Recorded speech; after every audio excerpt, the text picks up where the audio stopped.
আসসালামু আলাইকুম সবাইকে। তো আমরা ঘাসফড়িং এর যে আগের যে তিনটা লেকচার হয়েছে এই লেকচারগুলোতে আমরা জেনেছি যে ঘাসফড়িং এর মস্তক মানে ঠিক আগের ক্লাসটাতে যদি আমরা বলি তাহলে আমরা সেটাতে আমরা পড়েছি যে ঘাসফড়িং এর মস্তকের মধ্যে কি কি থাকে সেটা আমাদের পড়া হয়েছে। আমি একটু রিমাইন্ডার দিচ্ছি আগের ক্লাসটা, তোমরা অবশ্যই আগের ক্লাসের নোটটা একটু সামনে নিয়ে বসো। তো ঘাসফড়িং এর মস্তকের মধ্যে থাকে হচ্ছে একজোড়া পুঞ্জাক্ষী থাকে, মানে একজোড়া পুঞ্জাক্ষী থাকে, একজোড়া অ্যান্টেনা থাকে, দুইটা পুঞ্জাক্ষীর মাঝখানে সরলাক্ষী থাকে আর নিচের দিকে মুখোপাঙ্গ থাকে, ঠিক আছে না? এই চার রকমের জিনিস থাকে মস্তকটার মধ্যে।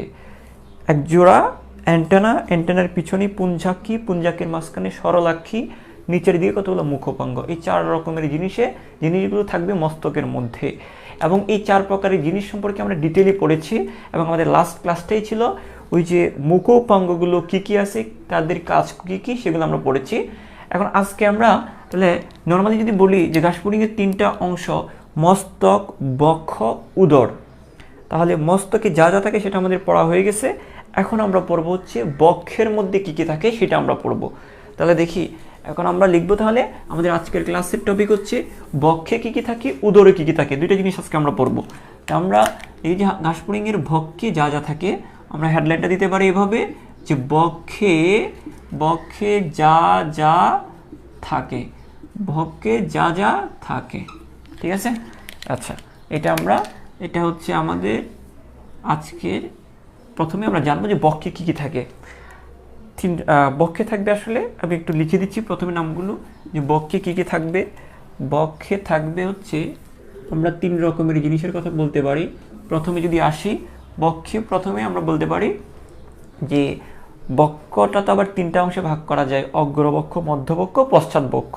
তা আমি আগে বুঝিয়ে দিই, তারপর এটা তোমাকে নোট করে দিচ্ছি।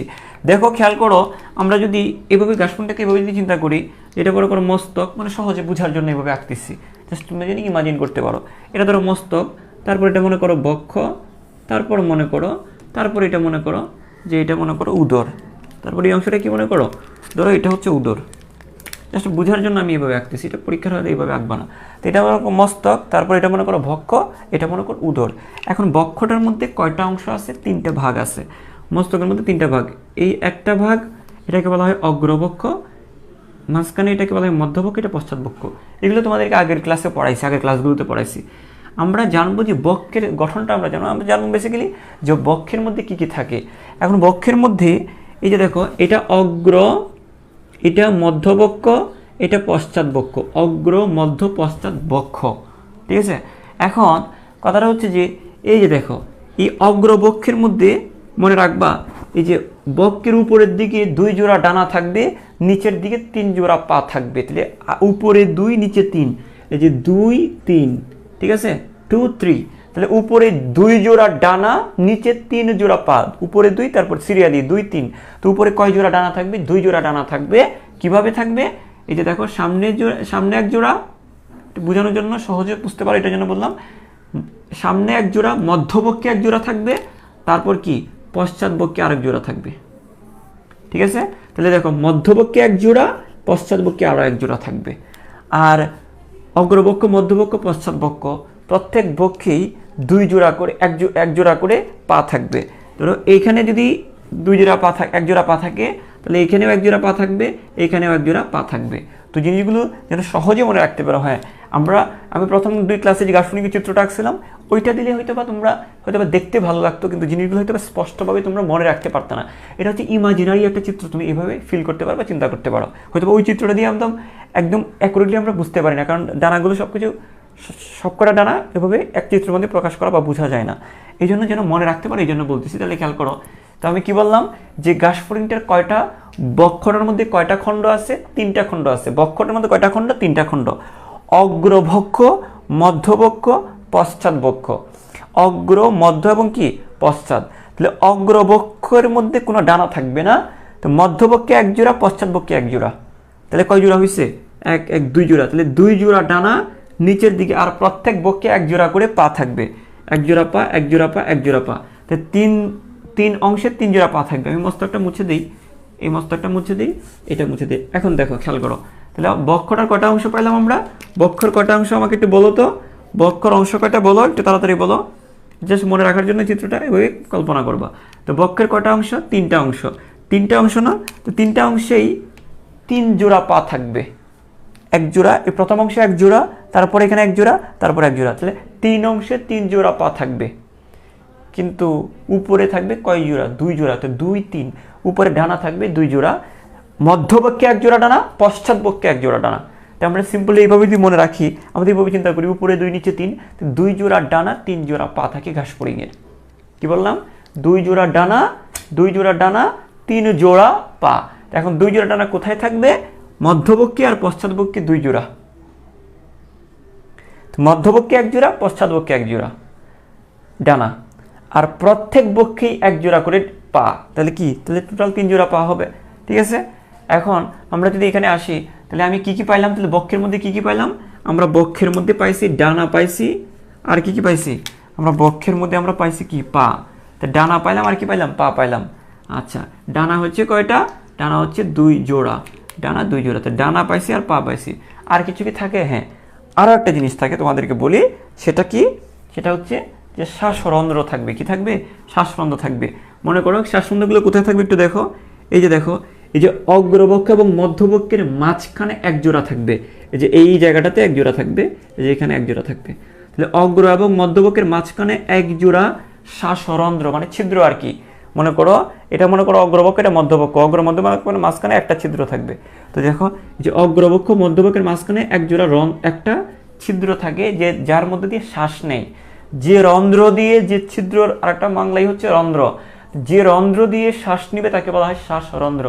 ঠিক আছে, তো আমাদের যেমন নাসারন্ধ্র আছে, ওদের আছে শ্বাসরন্ধ্র।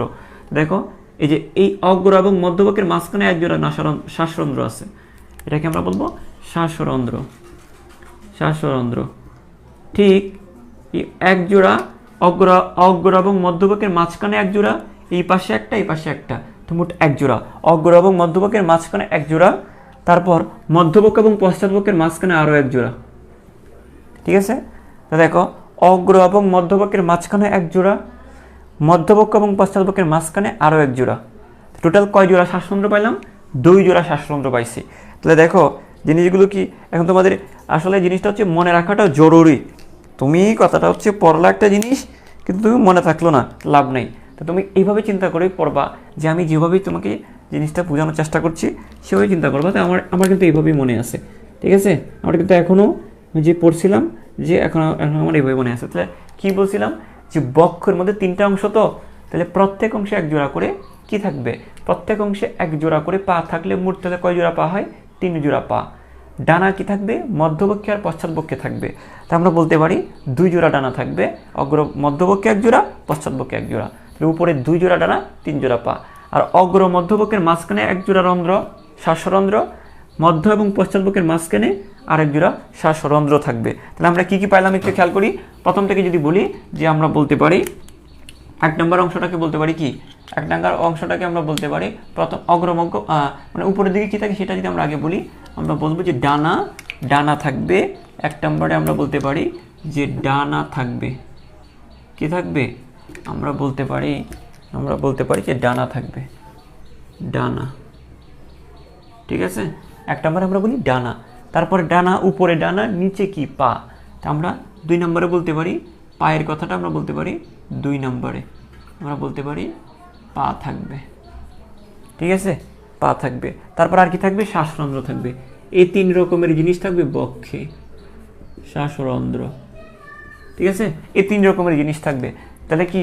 উপরে ডানা তো উপরেই থাকবে, আর নিচে হাতবে পা দিয়ে, তো উপরে ডানা, নিচে পা, আর মাঝখানে অগ্র এবং মধ্যবক্ষের মাঝখানে কি থাকবে বলো? শ্বাসরন্ধ্র থাকবে। তো এই পর্যন্ত তোমাদের ক্লিয়ার কিনা সেটা আমাকে একটু কনফার্ম করো।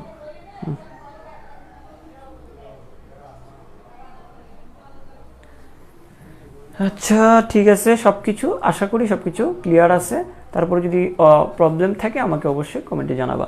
আচ্ছা, তাহলে আমরা এই জিনিসটা মুছে দিই। এটা জাস্ট বোঝানোর জন্য আমরা বললাম যে অগ্রবক্ষে মানে বক্ষের মধ্যে এই জিনিসগুলো থাকবে, উপরে ডানা থাকবে, নিচে পা থাকবে, মাঝখানে শ্বাসরন্ধ্র থাকবে, এই 3টা জিনিস থাকবে। এখন আমরা ডানার বিষয়টা একটু আসি। এই ডানার বিষয়টাতে একটু দেখি আমরা। এই যে দেখো, ডানা কয় জোড়া আছে বলছি একটু আগে, আমরা বলছি যে 2 জোড়া ডানা আছে। তা আমরা বলতে পারি, তো প্রথম কথাটা এখানে বলতেই পারি যে এদের 2 জোড়া ডানা রয়েছে, এদের 2 জোড়া, এদের কয় জোড়া, এদের 2 জোড়া ডানা থাকে। তাহলে আমরা বলতে পারি 2 জোড়া ডানা থাকে, ঠিক আছে। আচ্ছা, তাহলে এক জোড়া কই থাকে রে, এক জোড়া মধ্যবক্ষে আর এক জোড়া পশ্চাৎবক্ষে থাকে। তাহলে একটা হচ্ছে কি, এক জোড়ার নাম হচ্ছে কি, এক জোড়া মধ্যবক্ষীয়, অন্য জোড়া পশ্চাৎবক্ষীয়। তাহলে দেখো এই যে আমি যদি তিনটা অংশ যদি বলি, তাহলে এক জোড়া মধ্যবক্ষে আছে, এটা অগ্র, মধ্য, এটা পশ্চাৎ। তাহলে দেখো কি বলছি, এক জোড়া মধ্যবক্ষে আর এক জোড়া কি পশ্চাৎবক্ষে, তাই না? এক জোড়া মধ্যবক্ষে আর এক জোড়া কি পশ্চাৎবক্ষে। তা আমরা বলতে পারি যে এক জোড়া হচ্ছে মধ্যবক্ষীয়, আমরা বলতে পারি যে এক জোড়া, এই দেখা যাচ্ছে ওই পাশ দিয়ে, হ্যাঁ আচ্ছা এই পাশে দেখা যাচ্ছে কি, এদের 2 জোড়া ডানা থাকে। আচ্ছা, এদের 2 জোড়া ডানা থাকে, আমি পাশে একটু করে লিখতেছি। হ্যাঁ, এদের কি বলছি আমি, এদের 2 জোড়া ডানা থাকবে। হ্যাঁ, তাহলে এক জোড়া, খেয়াল করো, এক জোড়া কি মধ্যবক্ষীয়, এক জোড়া হচ্ছে মধ্যবক্ষীয়, এক জোড়া মধ্যবক্ষীয়, আর দ্বিতীয় জোড়া, এক জোড়ার নাম হচ্ছে মধ্যবক্ষীয়, তারপরে হচ্ছে আর অন্য জোড়া, দ্বিতীয় জোড়া হচ্ছে কি পশ্চাৎবক্ষীয়। তাহলে দেখো পশ্চাৎবক্ষীয়, ঠিক আছে। এটা তো বোঝাই যাচ্ছে এক জোড়া মধ্যবক্ষে আর এক জোড়া কি পশ্চাৎবক্ষে। এখন আমরা যদি একটু এদিকে খেয়াল করি, একটা মজার বিষয় হচ্ছে কি, দেখো যেগুলো মধ্যবক্ষীয় ডানাগুলো হচ্ছে কি একটু আকারে ছোট এবং শক্ত। মধ্যবক্ষের যে ডানাগুলো আকারে ছোট এবং শক্ত, এই আকারে যদি ছোট হয় আর জিনিস যদি শক্ত হয়ে থাকে, এটা কি উড়তে সাহায্য করবে? না, এটা উড়তে সাহায্য করবে না। কিন্তু পশ্চাৎবক্ষীয় ডানাগুলো এরা কি উড়তে সাহায্য করে। তাহলে এখন বলতে পারছো, তাহলে এই ডানাগুলোর কাজ কি উড়তে সাহায্য না করলে? না, এই ডানাগুলোর কাজ হচ্ছে ওই পশ্চাৎবক্ষের যে ডানাগুলো, ওই ডানাগুলোকে ঢেকে রাখে। যখন একটা ঘাসফড়িং বিশ্রাম নেয়, তখন ওই পিছনের ডানাগুলো গুটিয়ে সামনের ডানাগুলোর নিচে কি হয়, লুকিয়ে যায়, মানে এটা ঢেকে রাখে। তো এই মধ্যবক্ষীয় ডানার কাজই হচ্ছে পশ্চাৎবক্ষীয় ডানাকে ঢেকে রাখা। ভালো করে খেয়াল করো, এই মধ্যবক্ষীয় ডানার কাজ হচ্ছে পশ্চাৎবক্ষীয়কে ঢেকে রাখে। ওই ডানাগুলো যদিও এদের থেকে এরা ছোট, খেয়াল করো, এরা বড়, তারপরেও ছোটগুলো বড়গুলোকে ঢেকে রাখে কিভাবে? কারণ এমনি মেলাইলে যদি একটু মেলিয়ে দেয় যদি, তাহলে এটা বড় হয়, কিন্তু আবার যখন গুটিয়ে ফেলে তখন এটার ভিতরে আবার মানে লুকিয়ে পড়তে পারে। তো ভালো করে খেয়াল করো, মধ্যবক্ষীয় এবং পশ্চাৎবক্ষীয়র মধ্যে এই মধ্যবক্ষীয়গুলো পশ্চাৎবক্ষীয়কে ঢেকে রাখে, কিন্তু পশ্চাৎবক্ষীয় কি কাউকে ঢেকে রাখার কেউ আছে? এখানে কেউ নেই। তাহলে পশ্চাৎবক্ষীয়গুলোর কাজ কি? উড়তে সাহায্য করে। তো তোমরা পরীক্ষার হলে এই জিনিসটা ভুল করে ভালো, যদি পরীক্ষা আসে যে কোনগুলো উড়তে সাহায্য করে না আর কোনগুলো উড়তে সাহায্য করে, মনে রাখবা এই মধ্যবক্ষীয়ের পিছনে কেউ না কেউ আছে। তো মধ্যবক্ষীয়গুলো পশ্চাৎবক্ষীয়গুলোকে ঢেকে রাখবে। তাহলে দেখো পশ্চাৎবক্ষীর পিছনে কেউ নাই, তাহলে পশ্চাৎবক্ষীর কাজ কি? উড়তে সাহায্য করা। তাহলে দেখো যেহেতু মধ্যবক্ষীর পিছনে কেউ আছে, তাহলে সে উড়বে না, সে শুধু তাকে কি করবে? ঢেকে রাখবে। আর এর পিছনে কেউ নাই যেহেতু, সুতরাং তাকেই উঠতে হবে, সে উড়বে। এভাবে তোমরা মনে রাখতে পারো। তাহলে আমরা 2 রকমের পাইছি, একটা হচ্ছে মধ্যবক্ষীয় এবং পশ্চাৎবক্ষীয়। মধ্যবক্ষীয় কি করতে পারে? পশ্চাৎকে ঢেকে রাখতে পারে, ঢেকে রাখবে, আর কাজই ঢেকে রাখা। তাহলে পশ্চাৎবক্ষীয়র পিছনে কেউ নাই, সুতরাং পশ্চাৎবক্ষীয় নিজেই তাহলে কি হবে? উড়বে। তাহলে মধ্যবক্ষীয় পশ্চাৎবক্ষীয়র মধ্যে মধ্যবক্ষীয় যারা, এরা শুধু পশ্চাৎবক্ষীয়কে ঢেকে রাখে, আর পশ্চাৎবক্ষীয় যারা, এরা উড়তে সাহায্য করে। ঠিক আছে। আরেকটা বিষয় তোমাদেরকে বলি, খেয়াল করো। তাহলে আমরা বলতে পারি অগ্রবক্ষীয়, মধ্যবক্ষীয় এবং পশ্চাৎবক্ষীয়টা বলি। মধ্যবক্ষীয় ডানা আমরা যদি বলি যে মধ্যবক্ষীয় ডানা কি করবে? এই যে মধ্যবক্ষীয় ডানা কি করবে? পশ্চাৎবক্ষীয় ডানাকে ঢেকে রাখে। তাহলে দেখো মধ্যবক্ষীয় ডানাটা পশ্চাৎবক্ষীয় ডানাকে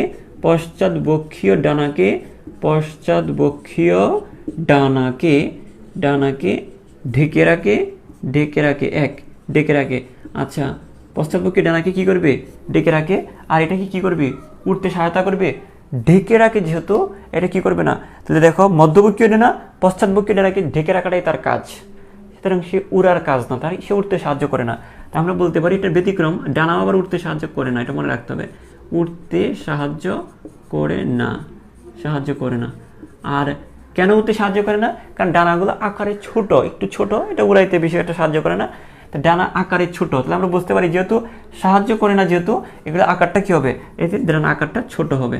এদের আকার ছোট এবং শক্ত, এতটাই শক্ত যে নড়ে নড়ে নড়ে উঠতে পারে না। তাহলে যেহেতু উঠতে পারে না, তাই সে কারণে আমরা বলতে পারি যে ডানার আকার ছোট। হ্যাঁ, এরা ছোট এবং শক্ত, এরা অপেক্ষাকৃত ছোট ও শক্ত।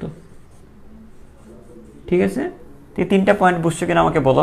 এবং এদেরকে এখন এদেরকে যেহেতু উঠতে সাহায্য করে না, যেহেতু শুধু ঢেকে রাখে, এই ঢেকে রাখা বলে এদেরকে আমরা বলি ট্যাগমিনা বা ডানার আবরণ বলে থাকি। এদেরকে আমরা বলে থাকি, যেহেতু ডানা ঢেকে রাখে এই জন্য আমরা বলে থাকি ডানার আবরণ। আর এই জন্য আমরা বলে থাকি এদেরকে কি বলা হয়, পশ্চাৎবক্ষীয় ডানাকে ঢেকে রাখে, তাদেরকে ডানার আবরণ বলা হয়ে থাকে, ডানার আবরণ বলা হয়। এদেরকে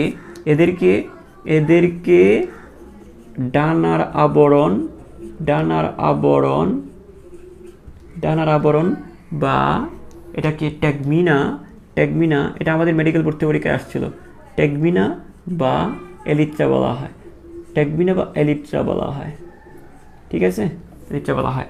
মেডিকেল ভর্তি পরীক্ষায় যাওয়ার 1 ঘন্টা আগে আমরা এই জিনিসগুলো পড়তেছিলাম, যে একটু করে একটু দেখে যাই, এবং এখান থেকে একটা প্রশ্ন দিছে এবং আমিও কূপটা দিছি জায়গা মতো।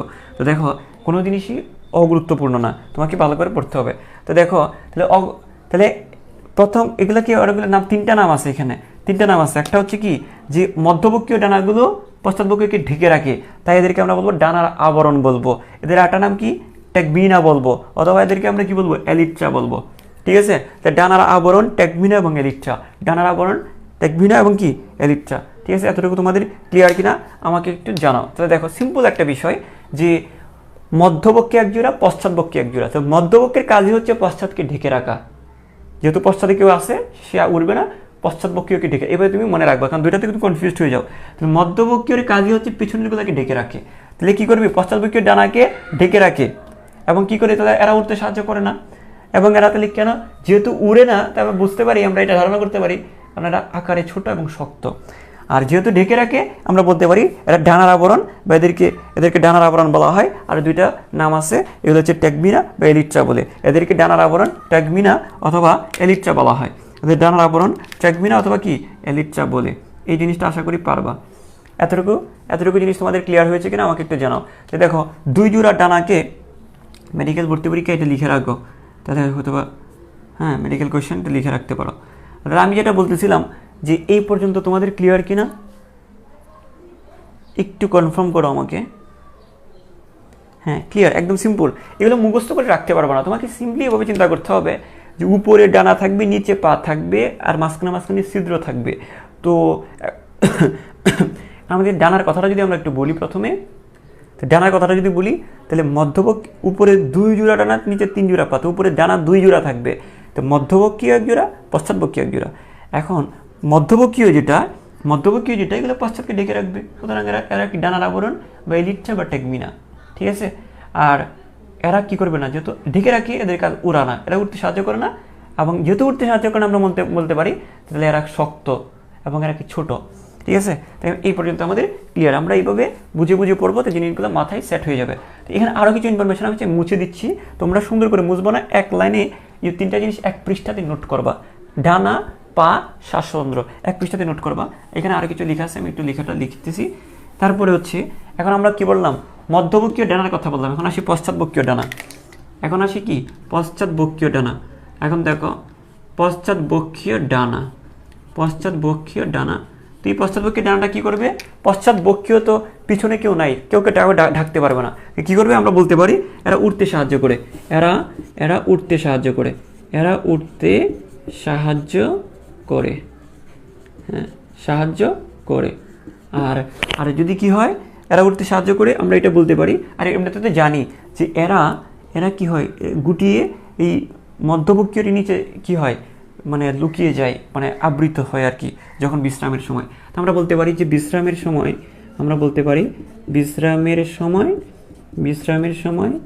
মধ্যবক্ষীয় ডানা দ্বারা আবৃত থাকে, ঠিক আছে, ডানা দ্বারা আবৃত থাকে। সিম্পল। এখন আমরা আর কি বলবো, এই বলতেছি যেহেতু উড়তে সাহায্য করে, যেহেতু বোঝা যাচ্ছে উড়তে সাহায্য করে যেহেতু, তাহলে অবশ্যই ডানাগুলো কী হবে, বড় হবে। এভাবেই তো বোঝা যায়।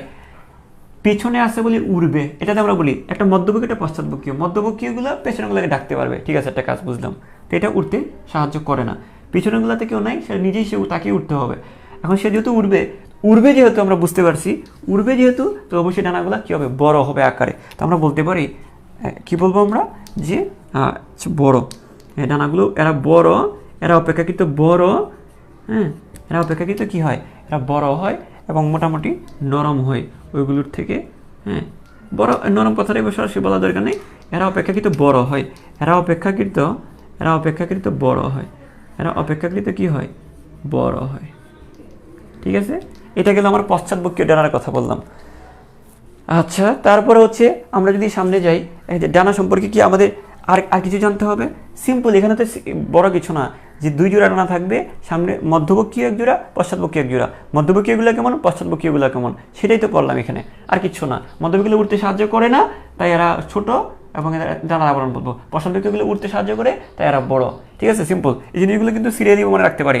এখন আমরা একটু এক্সট্রা ইনফরমেশন জানি ডানা সম্পর্কে, যে ডানাটা আসলে দেখো, ডানাগুলো ভ্রূণ অবস্থায়, মানে একদম শুরুর অবস্থায়, ভ্রূণ বলতে একদম বাচ্চাকালে ডানাগুলো এই যে দ্বিস্তরী পর্দা দিয়ে আবৃত থাকতো, মানে দ্বিস্তরী পর্দা দিয়ে একটা ঝিল্লির মতো ছিল, মানে একটা থলের মতো ছিল, থলের মতো। পরবর্তীতে ডানার মতো হয়েছে, বিস্তৃত হয়েছে।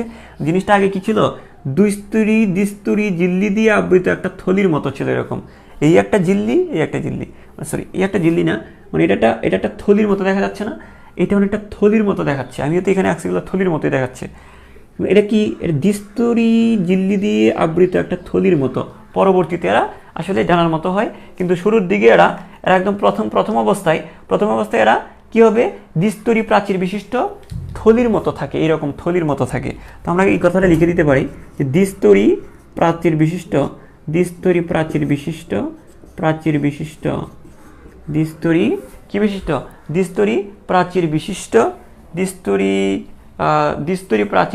থলি বলতে পারি।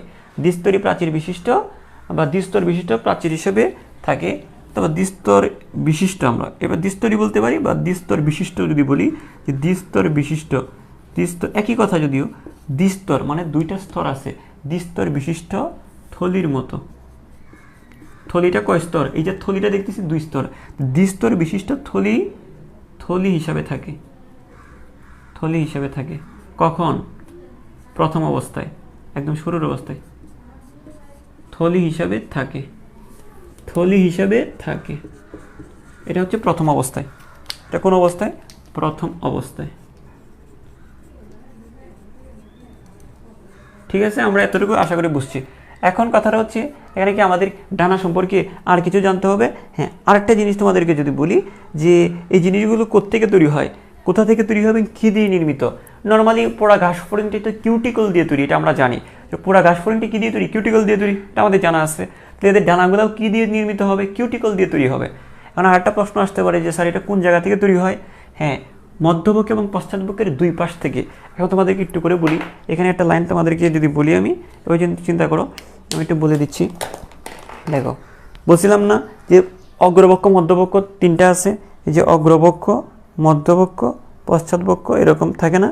এই যে অগ্র, মধ্য, পশ্চাৎ, 3টা তো থাকবে, অগ্র, মধ্য, পশ্চাৎ। এখন মধ্যবক্ষের এই পাশ থেকে একটা ডানা আসবে, মধ্যবক্ষের এই পাশ থেকে 1 জোড়া ডানা, পশ্চাৎবক্ষের এই পাশ থেকে, পশ্চাৎবক্ষের এই পাশ থেকে। এখন এই যে পাশটা যে বললাম, তাহলে এখানে খেয়াল করো, আমরা জানি উপরের দিকের যে কিউটিকল অংশটা থাকে, এটাকে বলা হয় টারগাম। নিচের দিকে যেটা থাকে সেটা হচ্ছে স্টারনাম। আর 2 পাশে যে প্লেটটা থাকবে, কিউটিকলের যে অংশটা, এটাকে বলা হয় প্লিউরন।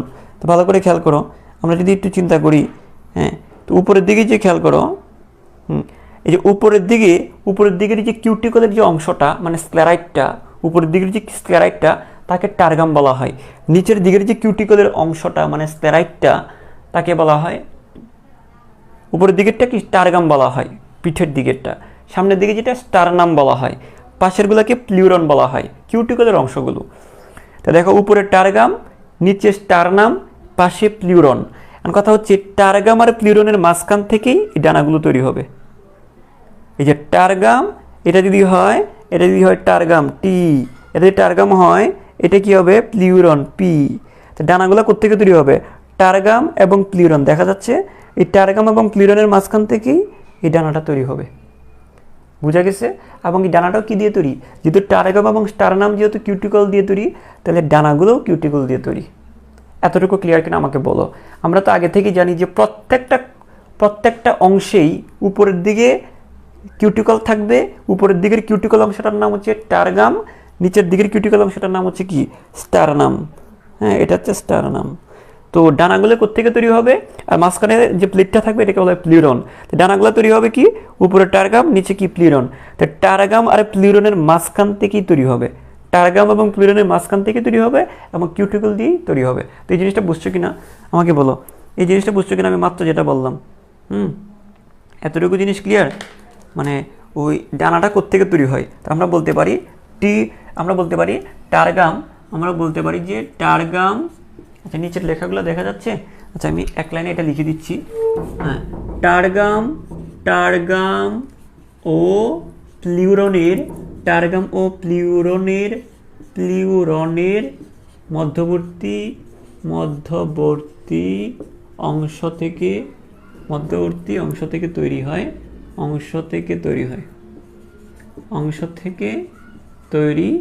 আর এটাকে আমরা কি বলবো একটু খেয়াল করো। টার্গাম ও প্লিউরনের মধ্যবর্তী অংশ থেকে তৈরি এবং কি নির্মিত, এটা যেহেতু কিউটিকল দিয়ে তৈরি। টার্গাম এবং প্লিউরনও তো কিউটিকলের অংশ, কিউটিকলের এক একটা অংশকে বলা হয় স্ক্লেরাইট। তো টার্গাম স্টার্নামগুলোও তো কিউটিকল, তাই না? তো টার্গাম এবং প্লিউরনের মাঝখান থেকে যেটা তৈরি হচ্ছে সেটাও কি স্ক্লেরাইট। তো আমরা বলতে পারি মানে টার্গাম ও টার্গাম আর প্লিউরনের মধ্যবর্তী জায়গা থেকে তৈরি হয়। তো টার্গাম প্লিউরন যেহেতু কিউটিকল দিয়ে তৈরি, মনে রাখবা ডানাগুলোও কিউটিকল নির্মিত এবং কিউটিকল নির্মিত, কিউটিকল দিয়ে তৈরি, কিউটিকল নির্মিত। আশা করি এখন বুঝতে পেরেছো, ঠিক আছে? হ্যাঁ, আমাকে একটু বলো যে আমাকে এই লাস্ট লাইনটা বুঝছো কিনা, বলো যে লাস্ট লাইনটা বুঝছো কিনা। তো সিম্পল, এখানে কয় জোড়া ডানা আছে, 2 জোড়া ডানা, 2 3, উপরে 2 নিচে 3, 2 জোড়া ডানা 3 জোড়া পা। তো মধ্যবক্ষী 1 জোড়া, পশ্চাৎবক্ষী 1 জোড়া। এখন মধ্যবক্ষীয় যে ডানাগুলো এরা কি করতে পিছনেগুলোকে ডেকে রাখে, এরা উঠতে সাহায্য করে না। তো ডেকে রাখে যেহেতু এদেরকে ডানার আবরণ বলবো আমরা, বা ট্যাগমিনা বা এলিট্রা বলবো। আর যেহেতু পিছনের অংশগুলোকে যেহেতু ডেকে রাখে, এদের কাজই শুধু ডেকে রাখা, তাহলে উঠতে যেহেতু সাহায্য করে না, তাহলে এদের আকারটা ছোট হবে এবং কি শক্ত হবে, যেন উঠতে পারে না, শক্ত। আর পশ্চাৎবক্ষীয় যে ডানাগুলো রয়েছে এরা তো আর পিছনে কাউকে ঢেকে রাখতে পারে না, এরা নিজেরাই উড়ে যেহেতু এদের ডানাগুলো একটু বড় হবে, ঠিক আছে, বড় হবে। এই তো, তারপর আমরা যদি বলি যে ওই ডানাগুলো তাহলে গঠনটা কি দিয়ে তৈরি, ওই যে অগ্রবক্ষীয় বলো আর পশ্চাৎবক্ষীয় বলো, এই ডানার গঠনটা কি দিয়ে, ডানাটা কি দিয়ে তৈরি খেয়াল করো। ডানাটা দ্বিস্তর বিশিষ্ট থলি হিসাবে থাকে। এটা একটা থলির মতো থাকে প্রথম অবস্থায়, এরকম একটা থলির মতো থাকে, যেটা কয় স্তর বিশিষ্ট, 2 স্তর বিশিষ্ট থলির মতো থাকবে। আর এটা হচ্ছে যে এটা কোথা থেকে তৈরি হয়, উপরে টার্গাম আবার নিচে পাশে প্লিউরন। তো টার্গাম এবং প্লিউরনের মাঝখান দিয়ে এটা তৈরি হয় আর কিউটিকল দিয়ে নির্মিত থাকবে।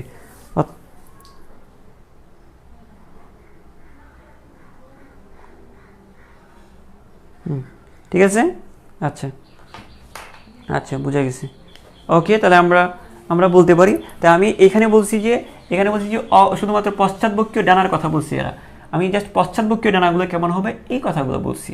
আর এখানে বলছি যে ডানাটা কি দিয়ে তৈরি, ডানাটা দ্বিস্তর বিশিষ্ট থলি হিসাবে থাকে, আর এটা কিউটিকল দিয়ে তৈরি, এই যে ডানাগুলো। তো তোমরা আমি যেভাবে পয়েন্টটা করছি এইভাবে পয়েন্টগুলো করে রাখবা, ঠিক আছে? আচ্ছা, তো আমরা একটু সামনের দিকে আগাই। তাই আমি ডানার পড়াটা শেষ। তাহলে আমরা ডানা যদি শেষ হয়ে থাকে, এখন আমরা চলে আসি পায়ের কথা। একটু দেখো, পাতে কয়টা খণ্ড আছে একটু খেয়াল করি। পায়ের মধ্যে যে খণ্ডগুলো রয়েছে একটু বুঝো। পায়ের মধ্যে পা কয়টা আছে সেটা আমরা বলতে পারি। একটু আগে পড়ছি কি প্রত্যেক খণ্ডেই কি 2 জোড়া, 1 জোড়া করে পা, 1 জোড়া পা, 1 জোড়া পা, 1 জোড়া পা। তো টোটাল কয় জোড়া পা হয়েছে? বক্ষের মধ্যে, যেহেতু বক্ষের মধ্যে 3টা অংশ, তাহলে প্রত্যেক বক্ষে 3 জোড়া করে পা থাকবে। সরি, 1 জোড়া করে, প্রত্যেক বক্ষে 1 জোড়া করে পা হলে মোট 3 জোড়া পা হয়। তা আমরা বলতে পারি যে মোট 3 জোড়া পা থাকে, মোট 3 জোড়া কি থাকবে? পা থাকে। এটা আশা করি আমরা বুঝছি। তারপর আমরা যদি বলি যে এখন প্রতিটি পায়ের এখন 3 জোড়া পা থাকে, তাই তো? এখন এই যে এই একটা পা, এই একটা পা, এখন একটা পায়ের গঠন জানলে বাকি পায়ের গঠনগুলো প্রায় সেম। তা আমি যে কোনো একটি পা মানে প্রতিটি পায়ে কয়েকটি অংশ থাকে, প্রতিটি পায়ে 5টি অংশ বলা হয়, যদিও প্রতিটি পায়ে কয়েকটি বলি কারণ এখানে আবার অংশ অনেকগুলো পাবো আমরা স্পেসিফিকলি নাম্বারটা না বলি, কয়েকটি অংশ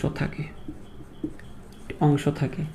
এখন অংশগুলো কি আমরা যদি এভাবে বলে মনে রাখার চেষ্টা করি, সেটা হচ্ছে এভাবে আমরা একটা ছন্দ দিয়ে মনে রাখতে পারি। অংশগুলোর আবার নাম আছে। সেটা মনে করো তুমি যখন বাজারে গেছো, মাছ কিনতে গেছো, তো মাছ কিনতে অনেক সময় টিপে দেখি না আমরা মাছটা, যে মাছটা কি আসলে টাটকা নাকি পচে গেছে, আমরা এটা দেখি। তখন কি এই জেলে যারা আছে, যারা মাছ বিক্রি করে, ওরা কি বলে যে ওরা কিন্তু টাচ করতে দেয় না, বলে যে একদম কাঁচা মাছটা, একদম কাঁচা টাটকা, এটাকে টাচ করে দেখতে হবে না, এরকম বলে না অনেক সময়। তো এখান থেকে আমরা বলতে পারি যে আমরা এই একটা লাইন আমরা মনে রাখতে পারি এভাবে, যে মনে করো একটা জেলে বা যিনি মাছ বিক্রেতা উনি বলতেছে কথাটা যে কাঁচা টাটকা ফিশ, যে কাঁচা, আমরা একটু উপরে করে বলি যে কাঁচা টাটকা ফিশ। জেলেরা কি বলে যে কাঁচা একদম টাটকা মাছ, কাঁচা টাটকা ফিশ। টিপ দিয়ে টাচ করো না, টিপ দিয়ে আমরা এরকম টিপে দেখি না যে মাছটা টাটকা আছে কিনা, টিপ দিয়ে মানে কি টিপে টাচ করো না, টাচ মি আছে না, গান আছে না একটা, ক্যাটরিনা কাইফের একটা গান মনে পড়ছিল। আচ্ছা যাই হোক, রোজার দিন এটা কন্ট্রোল করি। দেখো এদিকে খেয়াল করো, কাঁচা টাটকা ফিশ টিপে টাচ করো না, এটা কে বলতেছে? এটা জালো বলতেছে, বা জালো বা জেলে যারা মাছ বিক্রি করে ওদের, কারণ প্রত্যেক ক্রেতা যদি এইভাবে মাছ দিয়ে টিপে দেখে মাছটা এমনিতে নরম হয়ে যাবে, ওরা কিন্তু মাছটা টাচ করতে দেয় না। আমরা একটা লাইন মনে রাখবো যে কাঁচা টাটকা ফিশ, টিপ দিয়ে টাচ করো না। আচ্ছা তাহলে দেখি আমরা এই কাঁচা দিয়ে আমরা মনে রাখবো কি কক্সা।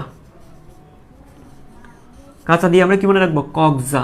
তাহলে পায়ের কয়েকটি অংশ থাকে, বলছি না যে পায়ের কয়েকটি অংশ থাকে। হ্যাঁ, এই অংশগুলো হচ্ছে কি? অংশগুলো হলো আমরা 3 নম্বর পয়েন্ট যদি বলি যে অংশগুলো হলো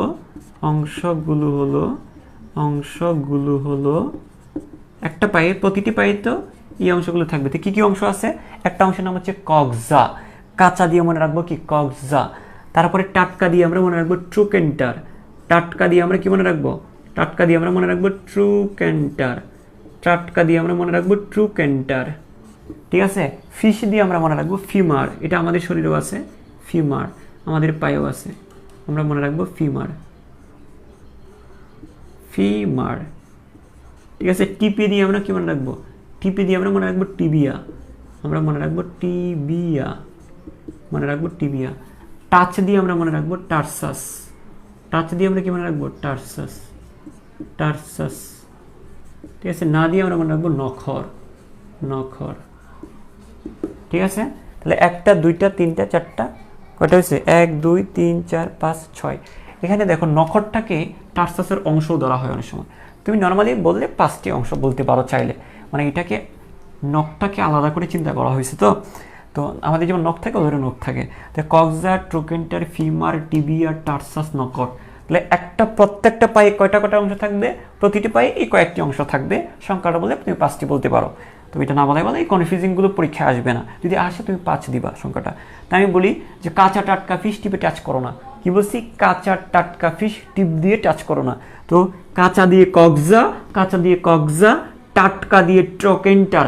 একদম শব্দটার সাথে কিন্তু মিল আছে। তুমি কিন্তু এগুলো মানে আজগুবি টাইপের না। তুমি টাটকা দিয়ে ট্রুকেন্টারই আসবে, ফিশ দিয়ে ফিমার, টিপে দিয়ে টিবিয়া, টাচ দিয়ে টার্সাস, নখর দিয়ে না দিয়ে নখর। তো এখন খেয়াল করো, আমরা যদি এই জায়গায় আসি, করোনা দিয়ে কিছু নাই, এটা দিয়ে আসি, করোনা ভাইরাস হয়ে গেছে এখানে। তা দেখো এই জায়গায় আমরা আসি, এখন একটু করে বলি, এই যে ফিমার, আমাদের ফিমার কোনটা দেখানো যাচ্ছে না। হ্যাঁ, দেখেন এটা খারাপ দেখাবে। ওই যে আমাদের এই যে পায়ের যে মোটা যে অংশটা, এটাই হচ্ছে ফিমার, তোমরা জানো ফিমার। তো এখানে এই যে ফিমারটা, এদের ফিমারটা যেমন আমাদের ফিমারের মধ্যে অনেক মাংস, মেয়েদের ক্ষেত্রে ফিমারে অনেক চর্বি জমে ওই জায়গাটার মধ্যে। এটা তোমরা প্রাণীবিজ্ঞানে পাবা, এটা যখন আমরা প্রাণীর প্রজনন পড়বো।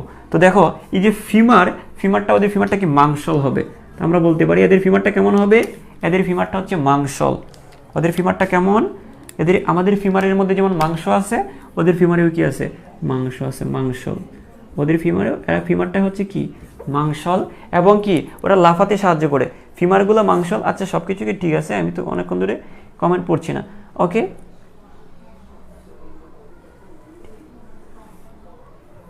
আমাদের টিবিও আছে। হ্যাঁ, আমাদের ফিমারও আছে, টিবিও আছে। হ্যাঁ, তো আচ্ছা ঠিক আছে, কোনো প্রবলেম হলে অবশ্যই আমাকে একটু কনফার্ম করবা যে হচ্ছে। তাহলে দেখো, এখানে আমি যদি বলি যে ফিমারটা হচ্ছে মাংসল, ঠিক আছে? ফিমারটা যদি মাংসল হয় তো এটা কি জোরে জোরে লাফ দিতে সহায়তা করে। দেখো যে একটা ঘাসফড়িং এক জায়গা থেকে লাফ দিয়ে আরেক জায়গায় চলে যায়। যারা গ্রাম এলাকায় ঘাসফড়িং ধরার চেষ্টা করছো তারা হয়তো নিশ্চয়ই খেয়াল করছো যে ধরতে গেলে ঘাসফড়িং এক লাফে অনেক দূরে চলে যায়। এই যে মাংসল পাগুলো থাকার কারণেই মাংসল, এই ফিমারটা হচ্ছে মাংসল মানে মাংস, যার কারণে এটা কি করে? এটা হচ্ছে মাংসল। এখন এটা কি লাফাতে সাহায্য করে, লাফাতে সাহায্য করে, লাফ দিতে সাহায্য করে, লাফাতে সাহায্য করে।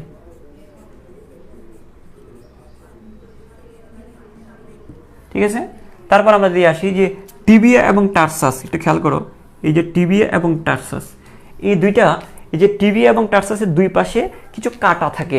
এদের দুই পাশে কিছু কি থাকবে? টিবিয়া এবং টার্সাসের দুই পাশে কিছু কি কাঁটাযুক্ত থাকে। হ্যাঁ, এরা কি থাকবে? এরা কাঁটাযুক্ত থাকবে। এরা কি থাকবে? একটু করে খেয়াল করো, এরা এরা কাঁটাযুক্ত থাকবে। এরা কাঁটাযুক্ত থাকে, এরা কাঁটাযুক্ত থাকে দুই পাশে। এদের দুই পাশে কাঁটা থাকে। মনে করো এটা যদি হয় ফিমার, এটা যদি ফিমার, তারপরে ফিমারের পরে একটা অংশ থাকবে, সরি এখানে এটা যদি হয় কক্সা। খেয়াল করো, চিত্রগুলো তোমাদের এত বেশি গুরুত্বপূর্ণ না, তারপরেও আমি বোঝানোর জন্য বলতেছি। একদম কোনার অংশটা যদি কক্সা হয়, ত্রিকোণাকার, এটা কি? এটা কিন্তু আবার ত্রিকোণাকার। এটা একটু লিখে রাখো যে কক্সাটা এটা অনেকটা ত্রিকোণাকার, এটা অনেকটা ত্রিকোণাকার, এটা ত্রিকোণাকার, এটা ত্রিকোণাকার। তো ত্রিকোণাকার কক্সা থাকবে, তারপরে একটা অংশ থাকবে ট্রোকেন্টার, তারপর একটা লম্বা অংশ থাকে, এটা ত্রিকোণাকার হবে অনেকটা, ত্রিকোণাকার।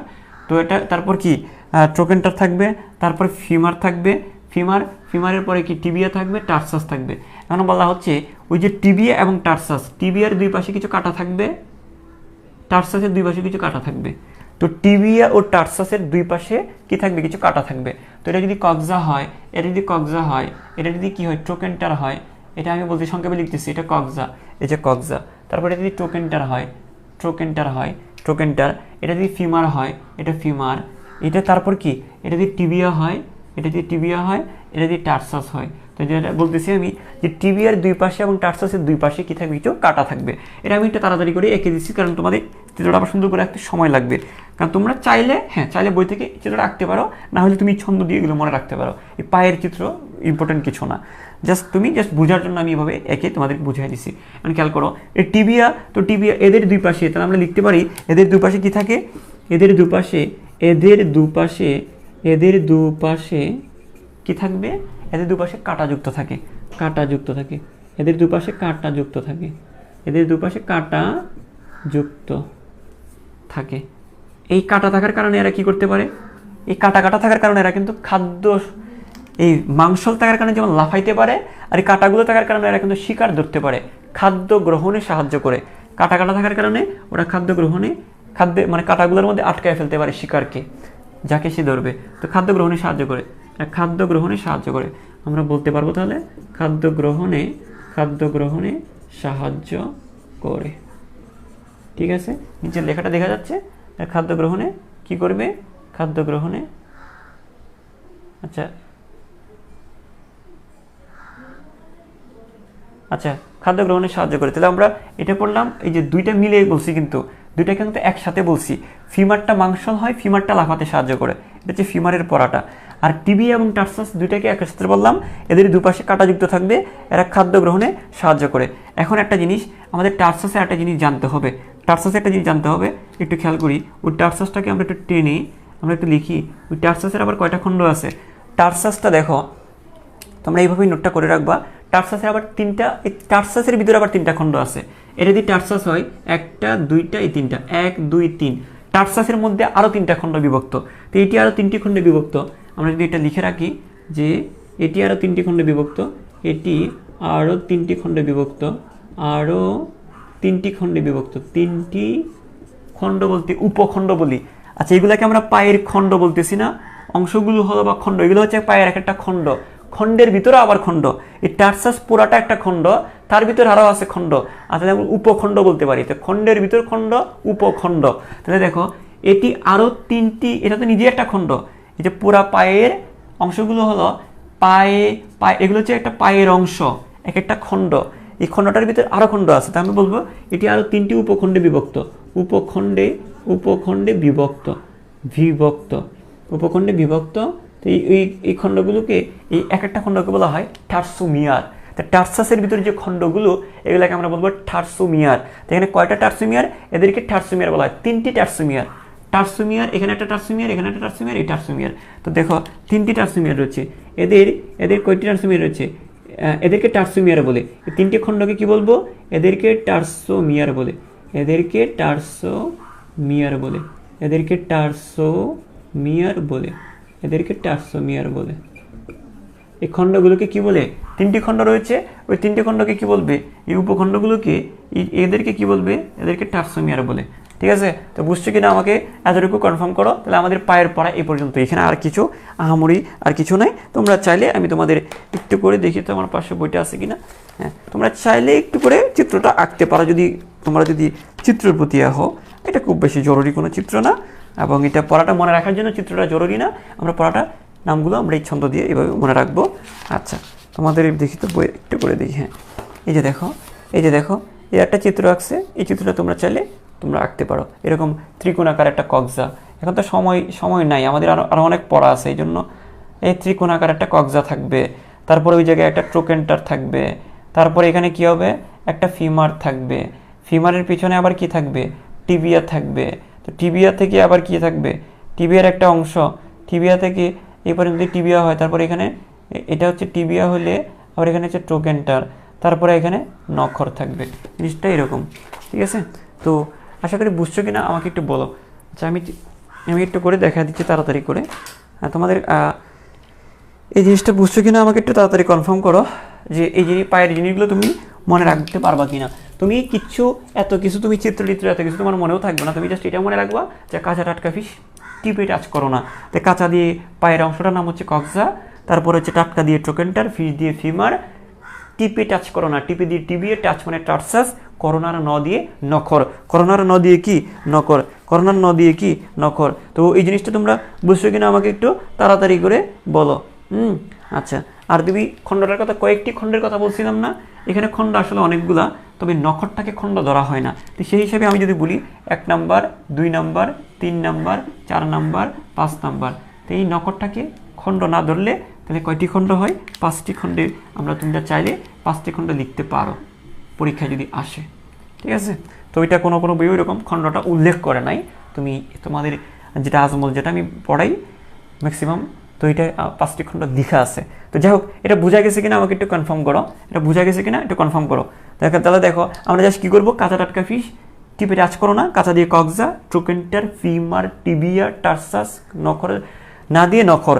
এখন কথা হচ্ছে নখরগুলাকে টার্সাসের অংশই ধরা হয়, এই জন্য 5টি খণ্ড বলা হয়ে থাকে। তো আমি যদি বলি কাঁচা দিয়ে কক্সা, টাটকা দিয়ে ট্রোকেন্টার, ফিশ দিয়ে ফিমার, টিপে দিয়ে টিবিয়া, টার্স দিয়ে টার্সাস, করোনার না দিয়ে নখর। এখন কথা হচ্ছে একটু করে চিন্তা করো, এই কক্সাটা কিন্তু কোণাকার, ত্রিকোণাকার। এই যে দেখো, আমি যদি আবার একটু মিলিয়ে দিই, এই চিত্রটা থেকে যদি মিলে দিতে চাও, এই যে ত্রিকোণাকার যে অংশটা দেখতেছি, এটা হচ্ছে কক্সা। এটাই কি? এটাই কক্সা, এটাই হচ্ছে কক্সা। তারপর এই যে এখানে একটা অংশ থাকবে, এটা হচ্ছে ট্রোকেন্টার। তারপর যে অংশটা থাকবে এটা হচ্ছে ফিমার। তারপর যে অংশটা থাকবে এটা হচ্ছে টার্সাস। এ পর্যন্ত এটা হচ্ছে কি? টার্সাস। তারপর যে অংশটা থাকবে টার্সাসের পরে কি? হ্যাঁ, টিবিয়া, সরি এটা টিবিয়া হবে, আই এম সো সরি, এটা হবে টিবিয়া। তারপর এটা কি? টার্সাস। তারপর এটা কি? নখর। এখন একটা কথা কি ছিল বলো তো? টিবিয়া এবং টার্সাসের দুই পাশে কি থাকবে? টিবিয়া এবং টার্সাসের দুই পাশে কাটা থাকবে। টিবিয়া এবং টার্সাসের দুই পাশে কি থাকবে বলো? এটা যদি হয়, এতটুকু অংশ যদি হয় টিবিয়া, তারপর টার্সাস, টিবিয়ার দুই পাশেও কাটা থাকবে, টার্সাসের দুই পাশেও কাটা থাকবে। তো ওই জিনিসগুলো আশা করি বুঝে গেছো তোমরা। হ্যাঁ, তোমরা আমাকে একটু তাড়াতাড়ি এনশিওর করো, তাহলে আমি একটু পরবর্তী টপিকটাতে যাব।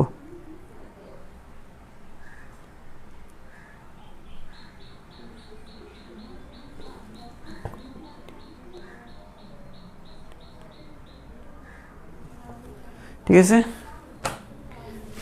ওকে।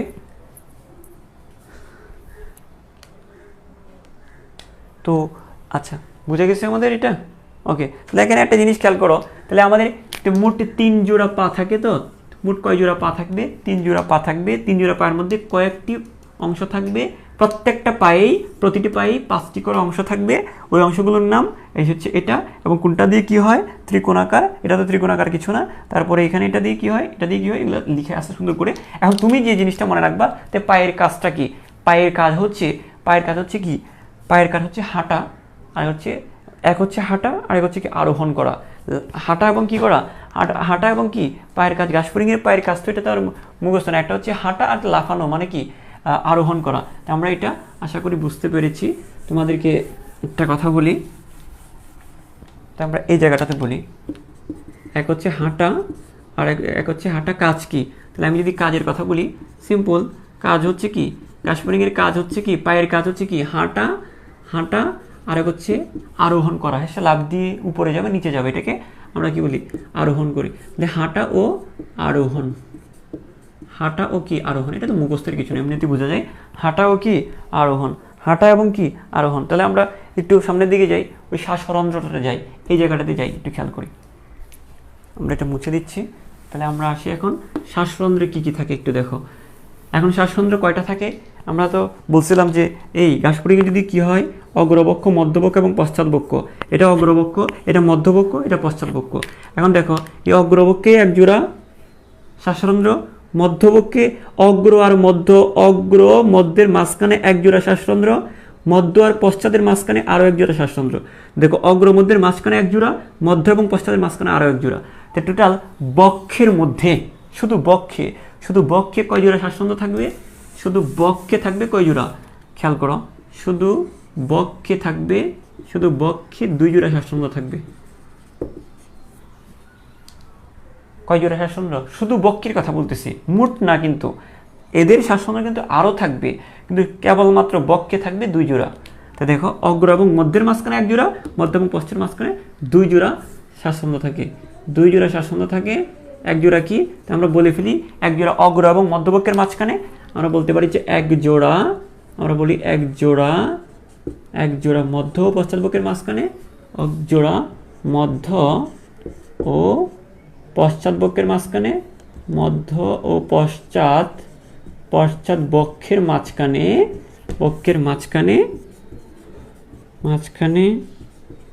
এবং অন্য জোড়া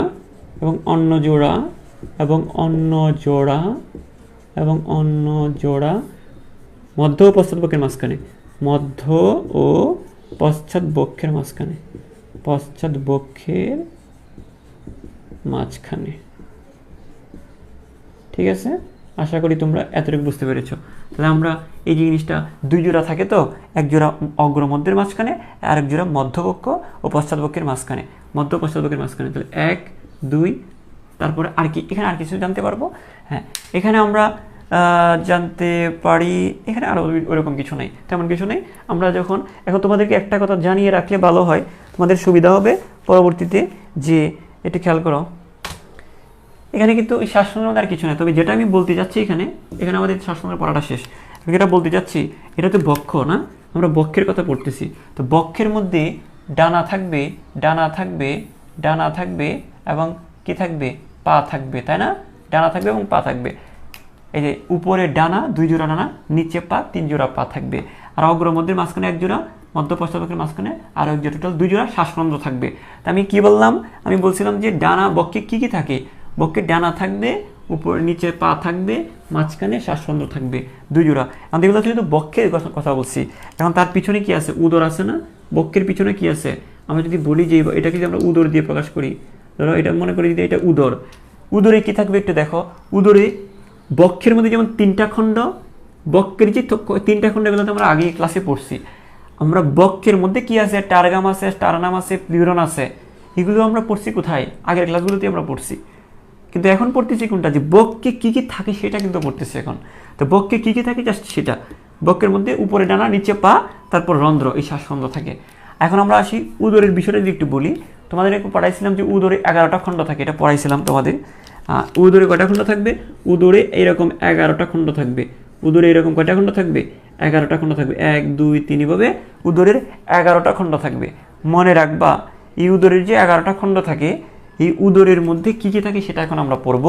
তার মধ্যে একটু করে আমি জানিয়ে রাখি যে অগ্র এবং মধ্যবক্ষের মাঝখানে যেমন এক জোড়া শ্বাসন্ধ্র থাকে, মধ্য এবং পশ্চাদের মাঝখানে এক জোড়া শ্বাসন্ধ্র থাকে না, মধ্য এবং পশ্চাদের মাঝখানে এক জোড়া শ্বাসন্ধ্র থাকে না, এভাবে উদরের দুই পাশে করে উদরের প্রত্যেকটা খণ্ডের দুই পাশে এক জোড়া করে শ্বাসন্ধ্র থাকবে প্রথম 8 জোড়ার ক্ষেত্রে। তাহলে এখানে উদরের কয়টা খণ্ড আছে? উদরে আছে টোটাল 11টা খণ্ড। উদরের 11টা খণ্ড আছে। এই 11টার মধ্যে প্রথম 8 জোড়া টোটাল উদরের 11টা খণ্ড আছে। তো ওই 11টা খণ্ডের মধ্যে প্রথম 8 জোড়ার মানে প্রথম 8টি খণ্ড, 8 জোড়া না, প্রথম 8টি খণ্ডের উভয় পাশে এক জোড়া করে, উভয় পাশে মোট এক জোড়া করে কয়টা করে 8 জোড়া শ্বাসন্ধ্র থাকবে। বুঝো না মনে হয় বিষয়টা? আমি তোমাদেরকে বলতেছি এই উদরের মোট খণ্ড আছে কয়টি? 11টা খণ্ড আছে। ওই 11টার মধ্যে যে প্রথম 8টি খণ্ড, প্রথম 8টি খণ্ড করে দুই পাশে শ্বাসন্ধ্র থাকবে। তাহলে এখানে একটা শ্বাসন্ধ্র, এখানে একটা শ্বাসন্ধ্র, এখানে একটা, এখানে একটা, এখানে একটা, এখানে একটা। তাহলে মোট কয় জোড়া শ্বাসন্ধ্র থাকবে? 8 জোড়া। তো দেখো খেয়াল করো, তাহলে 2 জোড়া থাকবে বক্ষে, 8 জোড়া থাকবে উদরের প্রথম 8টা খণ্ডে। উদরের মধ্যে 11টা খণ্ডের যে প্রথম 8টি খণ্ড, প্রথম 8টি খণ্ডের উভয় পাশে 8 জোড়া থাকবে। তাহলে বক্ষের মধ্যে থাকবে 2 জোড়া, অগ্র মধ্য মাঝখানে এক জোড়া, মধ্য পশ্চাতের মাঝখানে আরেক জোড়া, অগ্র এবং মধ্যের মাঝখানে এক জোড়া, মধ্য এবং পশ্চাতের মাঝখানে আরেক জোড়া। তো মোট 2 জোড়া। তো বক্ষে আছে মোট 2 জোড়া, উদরে আছে কয় জোড়া? 8 জোড়া। কিভাবে 8 জোড়া? কারণ উদরের খণ্ড হচ্ছে 11টা, তার মধ্যে প্রথম 8টি খণ্ডের দুই পাশে এক জোড়া হলে কত হবে? মোট 8 জোড়া হবে। তাহলে এখানে 1 জোড়া, 2 জোড়া, 3 জোড়া, এইভাবে প্রথম 8টি খণ্ডকে মোট 8 জোড়া থাকবে। তাহলে বক্ষের মধ্যে 2 জোড়া, উদরের মধ্যে 8 জোড়া, তো টোটাল কয় জোড়া হয়েছে? 10 জোড়া শ্বাসন্ধ্র থাকে। তাহলে আমরা মোট শ্বাসন্ধ্রের কথা যদি বলি, মোট শ্বাসন্ধ্র কয় জোড়া? মোট শ্বাসন্ধ্র 10 জোড়া। 2 জোড়া বক্ষে আর 8 জোড়াই হচ্ছে উদরে। আচ্ছা, আমি আবার বলি, যদি তোমাকে প্রশ্ন এইভাবে করে যে বক্ষে কয় জোড়া শ্বাসন্ধ্র থাকবে, তুমি তখন বলবা বক্ষে 2 জোড়া শ্বাসন্ধ্র থাকবে। আর উদরে কয় জোড়া শ্বাসন্ধ্র থাকবে? উদরে প্রথম 8টি খণ্ডকের প্রত্যেক পাশেই একটি করে হলে মোট 8 জোড়া হবে। তাহলে 8টি উদরীয় খণ্ডে 8 জোড়া শ্বাসন্ধ্র থাকবে। তাহলে আমি প্রশ্নটা উত্তরটা হবে এরকম, বক্ষে থাকবে 2 জোড়া, উদরে থাকবে 8 জোড়া, আর যদি মোট বলি তো মোট শ্বাসন্ধ্র থাকবে 10 জোড়া। কথা বোঝা গেছে? এতটুকু জিনিস তোমাদের ক্লিয়ার কিনা?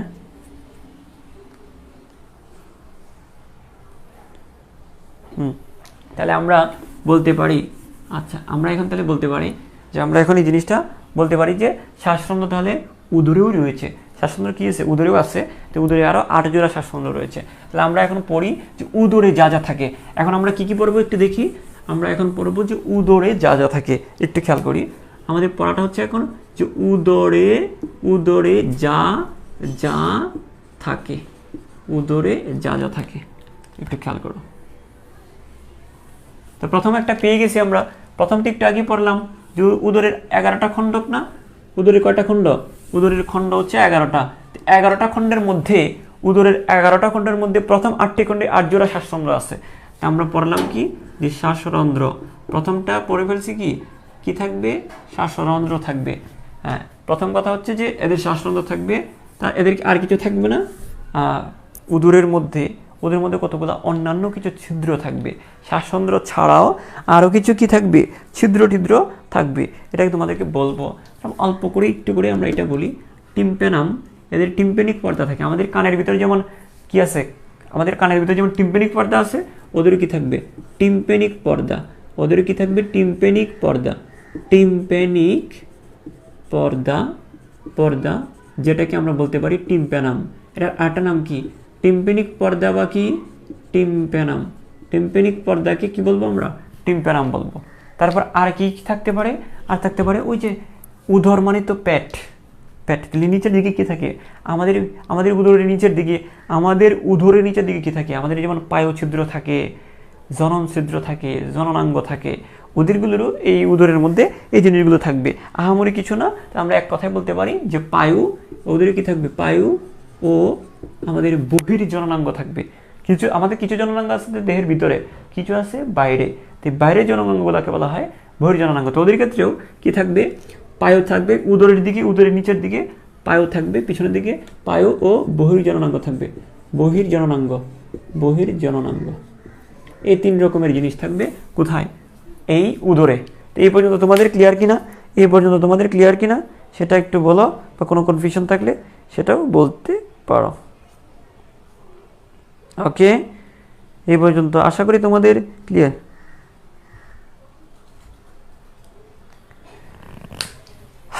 আচ্ছা, তো এটা হচ্ছে আশা করি মোটামুটি আমি ধরে নিতে পারি তোমাদের এটা ঝামেলা নাই। জাস্ট উদরে সিম্পল সিম্পল, উদরে খালি ফুটা আর ফুটা, সোজা হিসাব। উদরে শুধু ছিদ্র থাকবে, ফুটা থাকবে, রন্ধ্র থাকবে। তো খাঁটি বাংলায় বললে রন্ধ্র, ঠিক আছে? ফুটা জিনিসটা কেমন শোনা যায়, তা বলবো কি রন্ধ্র বলবো আমরা। তাহলে দেখো, তাহলে এই মোট উদরে কি রন্ধ্র থাকবে? এখানে যে শ্বাসরন্ধ্র থাকবে, আর ওইখানে থাকবে কি পায়ুরন্ধ্র বা পায়ুছিদ্র। তো এখানে যেমন শ্বাসরন্ধ্র থাকবে, পায়ুছিদ্র থাকবে, আর এখানে থাকবে কি একটা পর্দা বা টিম্প্যানিক পর্দা। শুধু পর্দা থাকলে মানে শুধু ফোঁটা থাকলেই হবে? ফোঁটাটাকে ঢেকে রাখার জন্য পর্দা থাকতে হবে না? হ্যাঁ, তো ছিদ্র ছিদ্র পর্দা পর্দা, ঠিক আছে? তাহলে উদরে শুধু ফোঁটা থাকবে, উদরে শুধু রন্ধ্র থাকবে, ঠিক আছে? এখন আমরা যদি এই জায়গায় আসি, যে এখন বলতে পারো যে স্যার এখন শ্বাসরন্ধ্রতে কয়টা থাকবে, উদরে কয়টা শ্বাসরন্ধ্র থাকবে, প্রশ্নটা যদি এরকম হয় আমরা বলতে পারি উদরে আমরা বলতে পারি মোট 8 জোড়া। হ্যাঁ, মোট শুধু উদরের কথা বলতেছি কিন্তু, তো মোট 8 জোড়া। তো শ্বাসরন্ধ্র কয় জোড়া? মোট 8 জোড়া। এবং উদরের প্রথম 8টি খণ্ডে, উদরের আমরা বলবো যে উদরের প্রথম 8টি খণ্ডে, প্রথম 8টি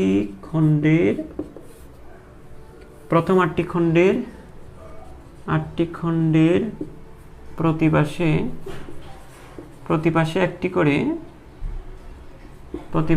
একটি করে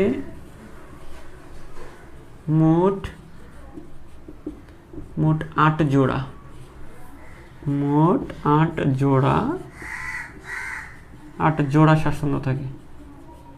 আশা করি এটা বুঝেছো। মানে যে কথাগুলো একটু আগে বলছি এটা একটু নোট আকারে লিখে রাখবো আর কি, যাতে বুঝতে সুবিধা হয়।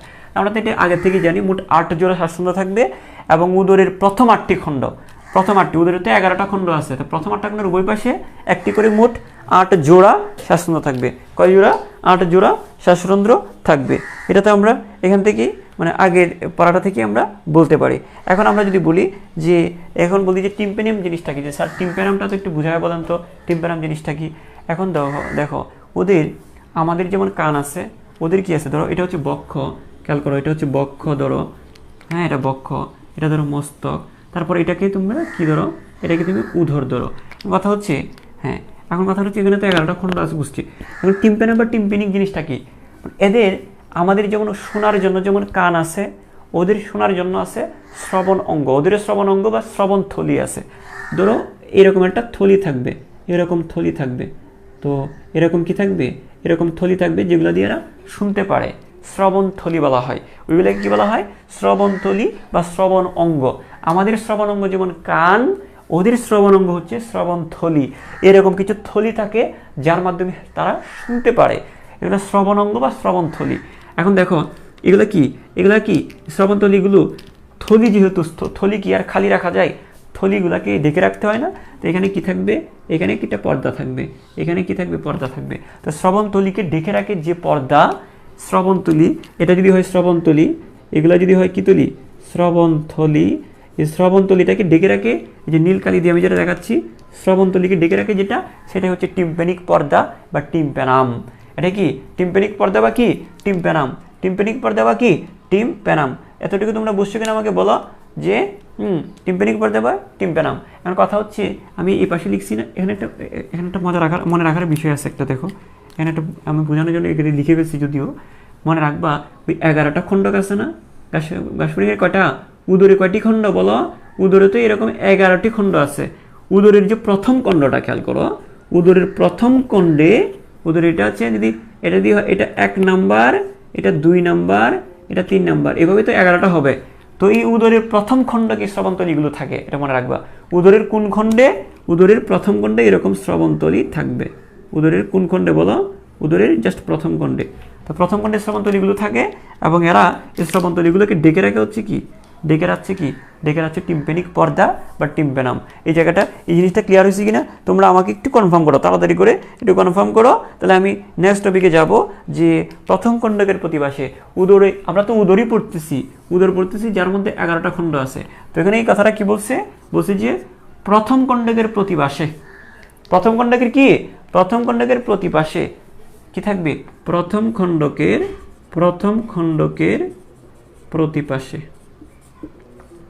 প্রথম খণ্ডকের প্রতিপাশে মোট কয় জোড়া থাকবে রে, প্রতিপাশে একটি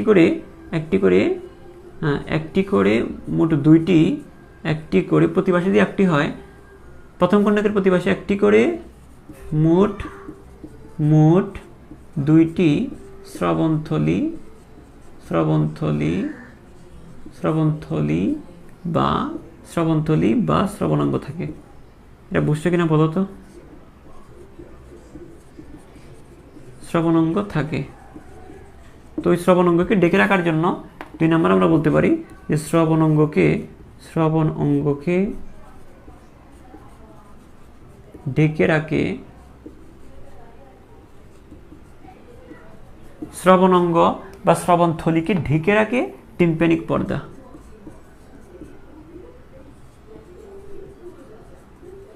ঠিক আছে, এই একটা লাইন, এটা সিম্পল, যে উদরতে 11টা খণ্ড আছে, তার মধ্যে যে প্রথম খণ্ড, এই প্রথম খণ্ডকের উভয় পাশে এই দুইটি শ্রবণথলি থাকবে। আর শ্রবণথলিগুলোকে ডেকে রাখবে কারা, শ্রবণথলিকে ডেকে রাখবে, একটু ভালো করে খেয়াল করো, শ্রবণথলিকে ডেকে রাখে হচ্ছে টিম্প্যানিক পর্দা। তো এরা হচ্ছে টিম্প্যানিক পর্দা, এই যে এই পর্দাগুলো, এরাই হচ্ছে টিম্প্যানিক পর্দা। বুঝো নাই? টিম্প্যানিক পর্দা বা টিম্প্যানাম। বোঝা গেছে কিনা একটু তাড়াতাড়ি জানাও, তাহলে আমরা একটু করে দেখি তো কতক্ষণ হয়েছে তোমাদের। আচ্ছা, আমরা আশা করি এই পর্যন্ত ক্লিয়ার। তারপরে যদি কোনো কনফিউশন থাকে অবশ্যই আমাকে জানাবা। ওকে, আচ্ছা, ক্লিয়ার। ওকে, নেক্সট। তাহলে আমরা নেক্সটে যাই। সিম্পল, এত প্যারা নেই না যে আমি একটু ভেঙে ভেঙে পড়াচ্ছি, একদম ভেঙে ভেঙেই সুন্দর করে নোট করবা। এই পুরা জিনিসগুলো এত মানে কয়েক পৃষ্ঠা লিখবা না। এখানে আমরা শ্বাসখণ্ড সম্পর্কে 2টা ইনফরমেশন পড়লাম, টিম্প্যানিক পর্দা নিয়ে 2টা ইনফরমেশন পড়লাম। এখন আমরা পিছনের দিকে যাচ্ছি, পায়ুছিদ্র নিয়ে 2টা ইনফরমেশন। এইভাবে তোমরা সুন্দর করে নোট করে রাখবা, তাহলে আমাদের মনে থাকবে। তো আমি জিনিসগুলো একটু করে মুছে দিই, কারণ তোমাদের নিশ্চয়ই লেখা হয়ে গেছে, স্ক্রিনশট নিয়ে নিও। আচ্ছা, তাহলে দেখি আমরা এদিকে খেয়াল করি। হ্যাঁ, তো এখন আমরা এই জায়গাতে আসি, ওই যে পায়ু ও বহির্জননাঙ্গতে কি থাকবে।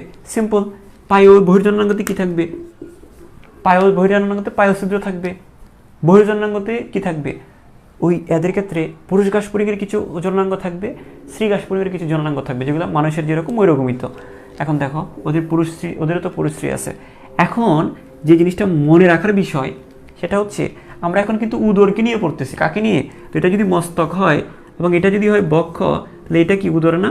এটা আমরা উদরকে নিয়ে পড়তেছি। উদরটা একটু বড় করে রাখার কারণটা হচ্ছে এখানে কতগুলো জিনিস থাকবে একটু বোঝানোর জন্য।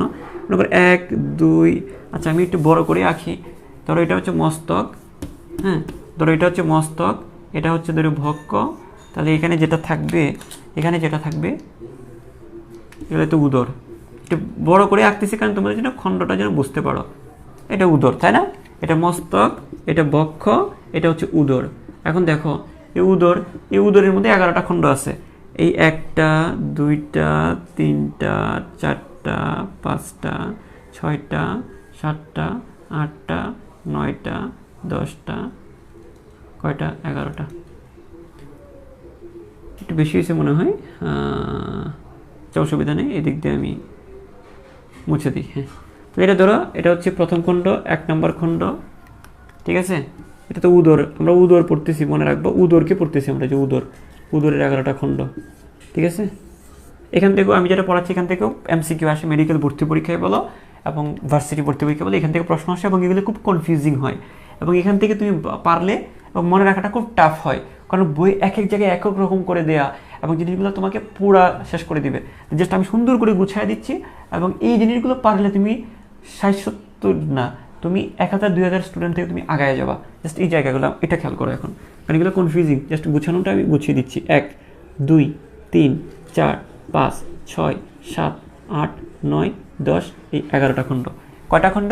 11টা খণ্ড। তো এখন কথা হচ্ছে, এটা পুরুষ ঘাসফড়িঙে কী কী থাকবে সেটা আমরা জানবো। প্রথমে আমরা কি পড়তেছি এখন? আমরা পড়তেছি হচ্ছে যে এই যে পায়ছিদ্র, পায় এবং বহির্জানাঙ্গ, এটা হচ্ছে যে পুরুষে একরকম থাকবে, আমরা যদি বলি যে পুরুষে একরকম থাকবে, এই যে দেখো পুরুষে একরকম থাকবে, পুরুষ ঘাসফড়িং একরকম, কারণ আমরা জানি যে পুরুষ ঘাসফড়িংয়ে কি থাকে একটু বলো তো। আমাদের যেমন শুক্রাশয় থাকে, ওদেরই শুক্রাশয় থাকবে। স্ত্রী ঘাসফড়িংয়ে কি থাকবে, স্ত্রীদের যেমন ডিম্বাশয় থাকবে, স্ত্রী ঘাসফড়িংয়ে ডিম্বাশয় থাকবে। তো যা হোক, আমরা এই জায়গাটা খেয়াল করি, এখানে অনেকগুলো খণ্ড, এখন তোমাকে মনে রাখতে হবে যে কোন খণ্ডে কি জিনিসগুলো থাকবে। তো দেখো ওই যে 3 নাম্বার, 4 নাম্বার এবং 5 নাম্বার, খেয়াল করো 3, 4, 5, এই 3 নাম্বার এবং 4 নাম্বার খণ্ডকে কি থাকবে, পুরুষ ঘাসফড়িংয়ের শুক্রাশয় থাকবে। এইটা হচ্ছে 3 নাম্বার থেকে এই 5 নাম্বার পর্যন্ত, খেয়াল করো এই যে 3 নাম্বার থেকে কয় নাম্বার, এই 5 নাম্বার, 3 থেকে 5 পর্যন্ত থাকবে পুরুষ ঘাসফড়িংয়ের শুক্রাশয়। তাহলে এই যে উদরে শুক্রাশয়গুলো থাকবে, এই যে ধরো এটা ধরো শুক্রাশয়, আমি যদি দেখাই, ধরো এটা হচ্ছে পুরুষ ঘাসফড়িংয়ের কি শুক্রাশয়, তাহলে এদিকেও কি একটা শুক্রাশয় থাকবে। যে 3 নাম্বার এবং 4 নাম্বারের মধ্যে আমি যদি তোমাদেরকে একটু দেখাই, এই যে 3 থেকে 5, 3 নাম্বার খণ্ড, 4 নাম্বার খণ্ড এবং 5 নাম্বার খণ্ডে কি থাকবে বলো, শুক্রাশয় থাকবে, শুক্রাশয় থাকবে।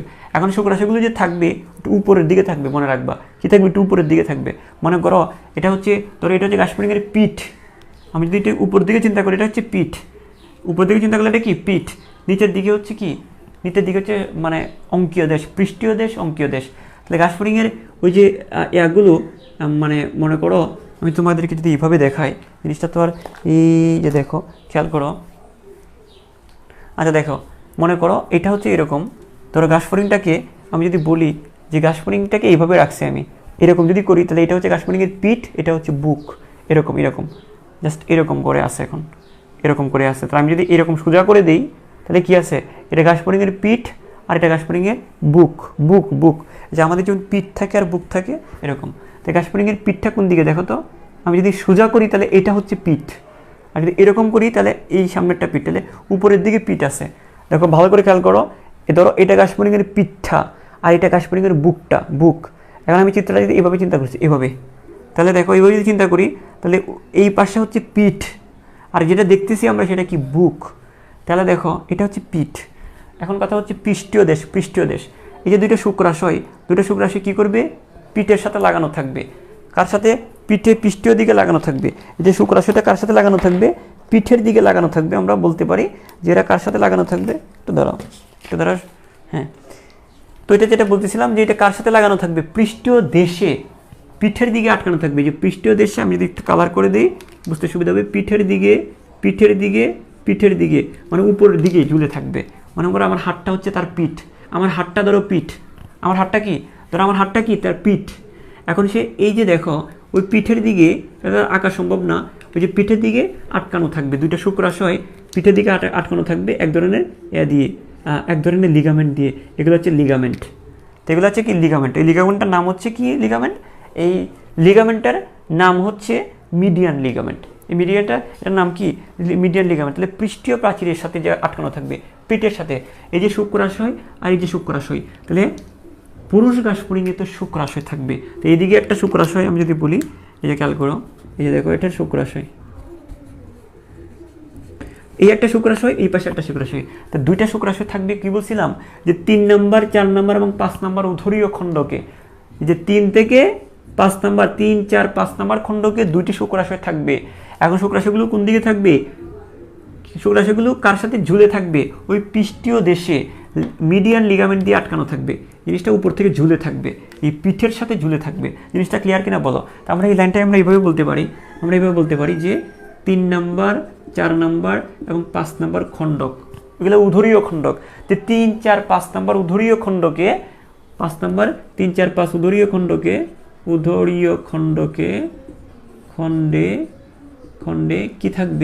কি থাকবে বলো। আমরা বলতে পারি যে কি থাকবে, দুটি শুক্রাশয় থাকবে। দুটি শুক্রাশয় থাকে, কি থাকবে বলো, দুটি শুক্রাশয় থাকে, যেটা পিঠের সাথে আটকানো থাকে, পৃষ্ঠীয় প্রাচীর পিঠের সাথে। হ্যাঁ, তাহলে দেখো 3 নাম্বার, 4 নাম্বার, 5 নাম্বার এখান থেকে দুটি শুক্রাশয় থাকবে, দুটি, আচ্ছা অন্য কালি ইউজ করি, দুটি, আচ্ছা মার্কারের কালি শেষ, তাই না, দুটি দুটি শুক্রাশয় পৃষ্ঠীয় প্রাচীরের সাথে পৃষ্ঠীয়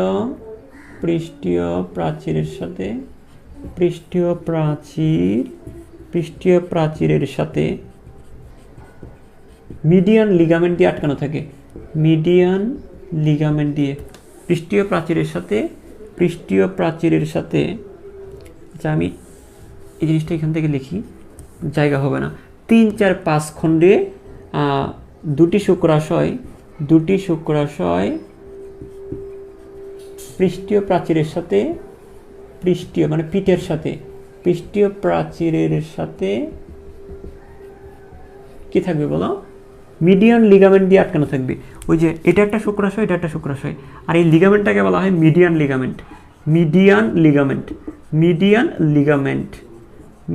কি লিগামেন্ট। আমরা বলতে পারি যে মিডিয়ান লিগামেন্ট দিয়ে আটকানো থাকে, বুঝছো কিনা জানাও, এই জিনিসটা বুঝছো কিনা জানাও, দিয়ে যুক্ত থাকে। ঠিক আছে, এখানে এত কঠিন করে নেওয়ার কিছু নাই, জাস্ট আমরা বলবো যে পুরুষ গাছপুরিংয়ে কি আছে এখন এটা নিয়ে চিন্তা করতেছি। তাহলে 3 নম্বর, 4 নম্বর, 5 নম্বর খণ্ডকে 2টা শুক্রাশয় থাকবে, ওই 2টা শুক্রাশয় আবার একটা লিগামেন্ট দিয়ে, এই মিডিয়ান লিগামেন্ট দিয়ে পিঠের সাথে আটকানো থাকবে, পৃষ্ঠীয় প্রাচীরের সাথে। এটা বুঝছি আমরা? এটা বুঝছি কিনা বলো? এই এখানে তাড়াতাড়ি বলো, একদম অন পয়েন্টে বলো, এটা ক্লিয়ার কিনা, অন পয়েন্টে বলো।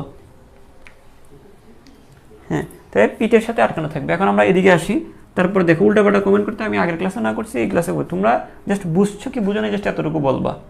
রিপিট হলে রিপিট কথাটা বলবা। এখানে আদার্স কমেন্ট করলে আমার এখানে কনসেন্ট্রেশন ব্রেক হয়। দেখো ভালো করে খেয়াল করো, 3, 4, 5 এই 3, 4, 5 নম্বর খণ্ডকে 2টি শুক্রাশয় থাকবে। জাস্ট আমরা কি বলবো, এগুলো মিডিয়ান লিগামেন্ট দিয়ে আটকানো থাকবে। তাহলে আমি যদি একদম সংক্ষিপ্ত আকারে যদি বলি, 3, 5 নম্বর খণ্ডকে শুক্রাশয় থাকে, 3, 4, 5 নম্বর খণ্ডকে কি থাকবে? শুক্রাশয় থাকবে। তারপর আমরা আসি কত নম্বর খণ্ডক? 7 নম্বর খণ্ডক। খেয়াল করো, ওই যে 7 নম্বর খণ্ডকে থাকবে কি, ভালো করে দেখো। আচ্ছা ঠিক আছে, ওকে, এখানে আমরা যদি বলি যে 7 নম্বর খণ্ডকে না, আমরা চলে যাবো এখন আসলে এদের এই শ্রীগাছপুরী হলে 7 নম্বর খণ্ডক, আমরা এখন চলে যাবো 9 নম্বর খণ্ডক। এই 9 নম্বর খণ্ডকে কি থাকে? 9 নম্বর খণ্ডকে ক্ষেপণনালী থাকে। ক্ষেপণনালী কি জিনিসটা কি তোমাকে বলি। ক্ষেপণনালী হচ্ছে, মনে করো এটা একটা শুক্রাশয়, এটা একটা শুক্রাশয়, এই যে 2টা শুক্রাশয় থেকে 2টা শুক্রনালী বের হবে, এইখান থেকে একটা শুক্রনালী, এখান থেকে একটা নালী বের হবে। তো শুক্রাশয় থেকে যে নালীগুলো বের হয় শুক্রনালী বলে। এইখানে একটা শুক্রাশয়, এখানে একটা শুক্রাশয়, 2টা শুক্রাশয় থেকে 2টা শুক্রনালী বের হবে, বের হয়ে এরা এখানে গিয়ে মিলিত হবে। এই 2টা শুক্রনালী এই জায়গায় গিয়ে মিলিত হবে। এখন যে জায়গাতে মিলিত হয়েছে এটার নাম বলি আমরা, এটার নামটা বলি মানে 2টি শুক্রনালী মিলিত হয়ে যে নালীটা হয় এটাকে আমরা বলি ক্ষেপণনালী। এটাকে আমরা কি বলি? ক্ষেপণনালী। ভালো করে খেলো, এই একটা শুক্রনালী, একটা শুক্রনালী, 2টা শুক্রনালী যে জায়গায়, যে 2টা শুক্রনালী মিলে যে নালীটা হয় তাকে বলি আমরা ক্ষেপণনালী। তো এই জায়গাটা এটা হচ্ছে ক্ষেপণনালী। তো ক্ষেপণনালীটা গঠিত হয়েছে কত নম্বরে? 9 নম্বর খণ্ডকে। এই কত নম্বর খণ্ডকে তৈরি হবে? তা আমরা বলতে পারি, আমরা এখন বলতে পারি যে 9 নম্বর খণ্ডকে ক্ষেপণনালী তৈরি হয়। তো খেয়াল করো, ক্ষেপণনালী গঠিত হয়, ক্ষেপণনালী গঠিত হয়। ঠিক আছে, তারপর আমরা যদি বলি, এরপর আমরা কি বলবো? 9 নম্বর খণ্ডকে যেখানে ক্ষেপণনালীটা তৈরি হয়, খেয়াল করো, যেখানে কি তৈরি হয়? ক্ষেপণনালী তৈরি হয়, ওইখানে কিন্তু একটা ছিদ্র তৈরি হবে। এই ছিদ্র দিয়ে বাইরে কি করবে? ত্যাগ করবে। তাহলে ক্ষেপণনালীটাও 9 নম্বরে ওইখানে যে ছিদ্র দিয়ে বাইরে শুক্রাণুটা ত্যাগ করবে, এদিক দিয়ে শুক্রাণু তৈরি হয়ে এদিক দিয়ে আসবে, এদিক দিয়ে বাইরে ত্যাগ করবে। সেটাকে আমরা বলতে পারি, তাহলে এখানে যে ছিদ্রটা তৈরি হবে, ক্ষেপণনালীটা যে ছিদ্র দিয়ে বাইরে উন্মুক্ত থাকবে ওই ছিদ্রটাকে আমরা বলতে পারি, ওটাকে আমরা বলতে পারি কি? পুংজনন ছিদ্র। কি বলতে পারি? পুংজনন ছিদ্র। তো আমরা এখন কি বলবো, যে আমরা যদি এই জায়গাটাতে বলি যে ক্ষেপণনালী গঠিত হয়, তাহলে আমরা এই জায়গায় বলবো যে 9 নম্বর খণ্ডে কি থাকবে? পুংজনন ছিদ্র থাকবে। 9 নম্বর খণ্ডে পুংজনন ছিদ্র থাকে, পুংজনন ছিদ্র থাকে। ঠিক আছে, কেননা এখানে শুক্রাণু, এখানে ডিম্বাণু, এখানে শুক্রাণু, এখান থেকে শুক্রাণু বের হয়ে ক্ষেপণনালী মাধ্যমে বাইরে নিক্ষিপ্ত হয়। যে ছিদ্র দিয়ে বাইরে বের হবে ওই ছিদ্রটাকে বলা হয় নিক্ষিপ্ত হয় বলতেছি না, তো নিক্ষেপণ হয়, তো যে নালী দিয়ে নিক্ষেপণ হয় তার নাম ক্ষেপণ নালী, আর যে ছিদ্র দিয়ে নিক্ষিপ্ত হয় তাকে বলা হয় পুংজনন ছিদ্র। তো এখন খেয়াল করো 9 নম্বরে ক্ষেপণ নালী গঠিত হয়, আর 9 নম্বর খণ্ডে একটা ছিদ্র থাকে, একে আমরা বলি পুংজনন ছিদ্র। এখন কথা হচ্ছে দেখো এই ছিদ্রগুলো কি লজ্জাজনক না? এগুলোকে ঢেকে রাখা দরকার না? এগুলো ঢেকে রাখা দরকার। ঘাসফড়িংয়ে হলেও কি, ঘাসফড়িংও তো মানুষ না? ঘাসফড়িং মানুষ না? না, ঘাসফড়িংয়েরটা আর্থ্রোপোডা। যাই হোক, আর্থ্রোপোডা হলেও তো ঘাসফড়িংয়ে কি লজ্জা আছে না? লজ্জা আছে। তো এই ঘাসফড়িংয়ে এই লজ্জাকে ঢেকে রাখার জন্য, হ্যাঁ, এটাকে এখানে দুই দিকে ওইটার দুই পাশে কি থাকবে, এক ধরনের প্লেট থাকে। এখানে তো আঁকা সম্ভব হচ্ছে না, এখানে প্লেট থাকে। জাস্ট ধরে নাও এটা যদি 9 নম্বর খণ্ড হয়, 9 নম্বর খণ্ডের মধ্যে একটা ছিদ্র আছে, পুংজনন ছিদ্র। এই পুংজনন ছিদ্রটাকে ঢেকে রাখার জন্য, দুই পাশ থেকে ঢেকে রাখার জন্য কি থাকবে, এক ধরনের প্লেট থাকবে, যেন ফুটা যেন দেখা না যায়। আমরা যেমন কাপড় চোপড় পরিধান করি, ওরাও এটাকে ঢেকে রাখার জন্য এক ধরনের প্লেট থাকে। এটা আমরা বলি সাবজেনিটাল প্লেট। কি বলা হয়ে থাকে আমরা এটাকে বলে থাকি সাবজেনিটাল প্লেট। তাহলে আমরা বলতে পারি যে 9 নম্বর খণ্ডকে আর কি থাকে, 9 নম্বর খণ্ডে আমরা বলে থাকি যে সাবজেনিটাল প্লেট থাকবে। মানে এটা হচ্ছে যে স্টারনামটা খণ্ডে স্টারনাম সাবজেনিটাল প্লেট গঠন করে যা পুংজনন ছিদ্রকে ঢেকে রাখে। অর্থাৎ এই ছিদ্রটাকে ঢেকে রাখার জন্য প্লেট তৈরি হয়, প্লেট থাকে। এই প্লেটটার নাম হচ্ছে সাবজেনিটাল প্লেট। আচ্ছা, এই পুংজনন ছিদ্র, জনন মানেই কি জেনিটাল, জননকে ঢেকে রাখার জন্য, জেনিটালকে ঢেকে রাখার জন্য যে প্লেট, সেখানে আমরা বলবো সাবজেনিটাল প্লেট। মানে এখানে যে পুংজননাঙ্গ মানেই কি, পুংজননাঙ্গ মানেই হচ্ছে জেনিটাল অর্গান। জেনিটাল অর্গান মানে কি, জনন মানে জেনিটাল। এখন জেনিটালকে ঢেকে রাখার জন্য পুংজনন মানে জেনিটাল পোর, জনন ছিদ্র মানে কি জেনিটাল পোর। জেনিটাল পোরকে ঢেকে রাখার জন্য যে প্লেট থাকবে, যে দুইটা প্লেট থাকবে, আমরা বলবো জেনিটাল প্লেট, সাবজেনিটাল প্লেট। কি প্লেট? Subgenital plate. তো এটা হচ্ছে পুংজনন ছিদ্র মানে কি জেনিটাল পোর, আর জেনিটাল প্লেট, জেনিটাল পোর মানে ছিদ্র, জনন ছিদ্র, জনন মানে জেনিটাল, ছিদ্র মানে পোর, জেনিটাল পোর। আর জেনিটাল পোরকে ঢেকে রাখার জন্য যে প্লেট তাকে বলবো আমরা সাবজেনিটাল প্লেট। তো আমরা বলতে পারি যে সাবজেনিটাল নবম খণ্ডকে কি থাকবে, ছিদ্রটা যেহেতু নবম খণ্ডকে ঢেকে রাখার জন্য প্লেটটাও তো নবম খণ্ডকে থাকবে। তো এই ঢেকে রাখার জন্য খেয়াল করো, ঢেকে রাখার জন্য আচ্ছা নবম খণ্ডে কি থাকে, সাবজেনিটাল প্লেট থাকে, জেনিটাল প্লেট থাকে, সাবজেনিটাল প্লেট থাকে যা পুংজনন ছিদ্রকে ঢেকে রাখে, যা পুংজনন ছিদ্রকে ঢেকে রাখে। ঠিক আছে, বোঝা গেছে? তাহলে আমি বলি, তো শুক্রাণুটা থাকবে কোথায়, 3, 4, 5-এ, আর বাকিগুলো সব 9-এ থাকবে। বাকিগুলো সব কোথায় থাকবে বলো? বাকিগুলো সব 9-এ থাকবে। এটা বোঝা গেছে কিনা আমাকে বলো, এতটুকু জিনিস কনফার্ম কিনা? তো এটা আমরা বুঝে গেলাম। তো এই তো এই পর্যন্ত আমাদের ক্লিয়ার। এখন আমরা তাহলে পড়বো যে স্ত্রী ঘাসফড়িংয়ে কী কী থাকবে। আমরা এগুলো তাহলে মুছে দিই। এখন কথা হচ্ছে যে স্ত্রীটাতে কি থাকবে, তাহলে আমরা 3, 4, 5-এ শুক্রাণু থাকবে, তারপর চলে যাবো একদম 9-এ ক্ষেপণনালী থাকবে, 9 ছিদ্রটা থাকবে, 9-এটাকে ঢেকে রাখার জন্য জনন ছিদ্র মানে জেনিটাল পোর, জেনিটাল পোরকে ঢাকার জন্য সাবজেনিটাল প্লেট থাকবে, দুই পাশে সাবজেনিটাল প্লেট থাকবে। তাহলে এই জিনিসগুলো আমরা পড়লাম। এখন একই সাথে আমরা কি পড়বো, স্ত্রী জনন ছিদ্র যদি আমরা পড়ে বলি যে স্ত্রী ঘাসফড়িংয়ের কী কী থাকবে, পাশাপাশি স্ত্রী ঘাসফড়িংয়ের কী থাকবে, স্ত্রী ঘাসফড়িং। তো স্ত্রী ঘাসফড়িংয়ে থাকবে, স্ত্রী ঘাসফড়িংয়ের ক্ষেত্রে আমরা যদি বলি যে খণ্ডগুলোর কথা যদি একটু বলি, যেটা হচ্ছে যে এখন চলে যাব 7 নম্বর খণ্ড। স্ত্রী ঘাসফড়িংয়ের ক্ষেত্রে 7 নম্বর খণ্ডে কি একটা জিনিস থাকবে যেটাকে বলা হয় যৌনি থাকে। তাহলে আমরা বলতে পারি যে এই খণ্ডে এদের যৌনি থাকে, এদের যৌনি সিন্স। ঠিক আছে, কি থাকবে, এদের যৌনি থাকে। ওকে, তাহলে আমরা যেটা বলতেছি একটু খেয়াল করো। এখন বলতে পারছি স্যার যৌনি জিনিসটা কি, এটা তো বুঝলাম না। হ্যাঁ, এটা দেখো, এই যে এখানে যৌনি, এখানে ক্ষেপণনালী সেম। ঠিক আছে, আমি তোমাকে একটু বলি, তোমাদেরকে যখন এগুলো আরও ঘাসফড়িংয়ের প্রজনন যখন পড়াবো তখন আরও ক্লিয়ার হবে বিষয়টা। আপাতত জেনে রাখো যে কী বলতেছি। মনে করো এখানে ওদের খেয়াল করো, মনে করো ওদের যেমন শুক্রাশয় আছে, এদেরও কি আছে, ডিম্বাশয় আছে। এদের ডিম্বাশয় আছে, দেখো এদের যেমন 2টা শুক্রাশয় ছিল, এদের আছে কি 2টা ডিম্বাশয়। এখন ডিম্বাশয় থেকে ডিম্বনালী বের হয়ে যে নালীটা তৈরি করবে, যেখানে গিয়ে মিলিত হবে, তো এটা হচ্ছে ডিম্বাশয়, এটা ডিম্বনালী। এটা তাহলে আমরা কি ডিম্বনালী বলতে পারি, জাস্ট ডিম্বনালী ডিম্বনালী, এটাকে আমরা কি বলতে পারি? ডিম্বনালী। ঠিক আছে, এখন এই দুইটা ডিম্বনালী মিলিত হয়ে যেটা তৈরি করলো সেটাকে আমরা যোনি বলবো। ঠিক আছে, দুইটা শুক্রনালী মিলিত হয়ে যেমন ক্ষেপণনালী তৈরি করে, দুটি শুক্রনালী মিলিত হয়ে কি তৈরি করে? ক্ষেপণনালী তৈরি করে। তা আমরা বলবো যে দুইটা ডিম্বনালী মিলিত হয়ে যোনি গঠন করে। তো এই যোনিটা কত খণ্ডকে তৈরি হবে? এটা সপ্তম খণ্ডকে যোনিটা তৈরি হবে। কত খণ্ডকে? সপ্তম খণ্ডকে। তো আশা করি তোমরা জিনিসটা বুঝতে পেরেছ। দুইটা শুক্রনালী মিলিত হয়ে যেমন ক্ষেপণনালী হয়, দুইটা ডিম্বনালী মিলিত হয়ে কি হবে? যোনি গঠন করবে।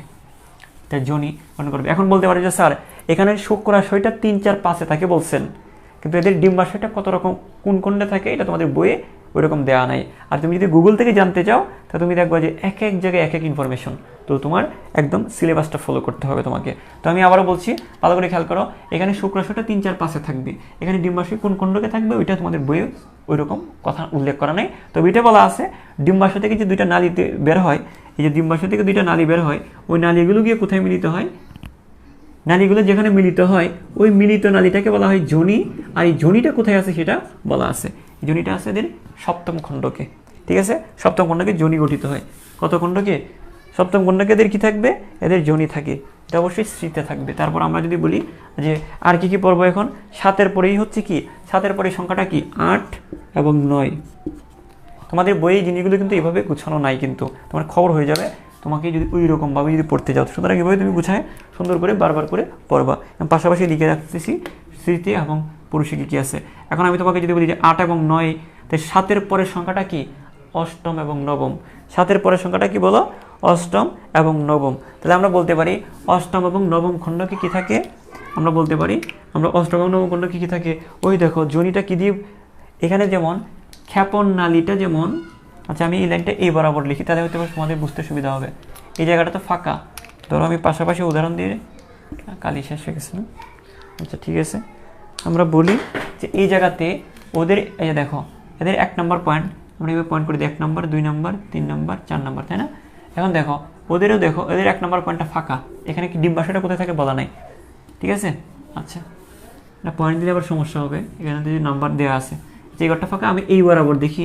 ওদের যেমন ক্ষেপণনালী থাকে, ওদের থাকবে কি? যোনি থাকবে।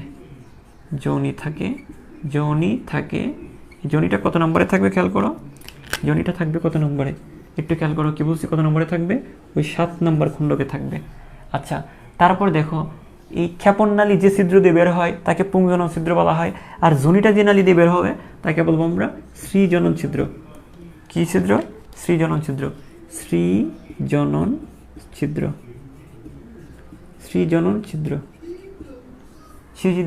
ছিদ্র থাকে। তো এটি শ্রীজনন ছিদ্র কত নম্বর খণ্ডকে থাকবে? 7-এর পরের সংখ্যাটা কি? 8 এবং কি 9। তো 8 এবং 9-এর মাঝখানে শ্রীজনন ছিদ্র থাকে, সেটা বলা আছে। আবার তোমাদের বই লিখছে, দেখো 2 রকম কথা তোমাদের বই আছে, এক বই 2 রকম কথা। সেটা বলছে এইভাবে, প্রশ্ন উত্তরটা এইভাবে দিতে পারবা যে সপ্তম এবং অষ্টম এবং নবম খণ্ড মিলে আমরা বলতে পারি যে অষ্টম এবং নবম খণ্ড মিলে, আমরা এই কথাটা এইভাবে বলতে পারি যে অষ্টম ও নবম খণ্ড মিলে যদি আমরা লিখি, মানে এই স্টার মার্ক দিয়ে রাখতেছি, এটা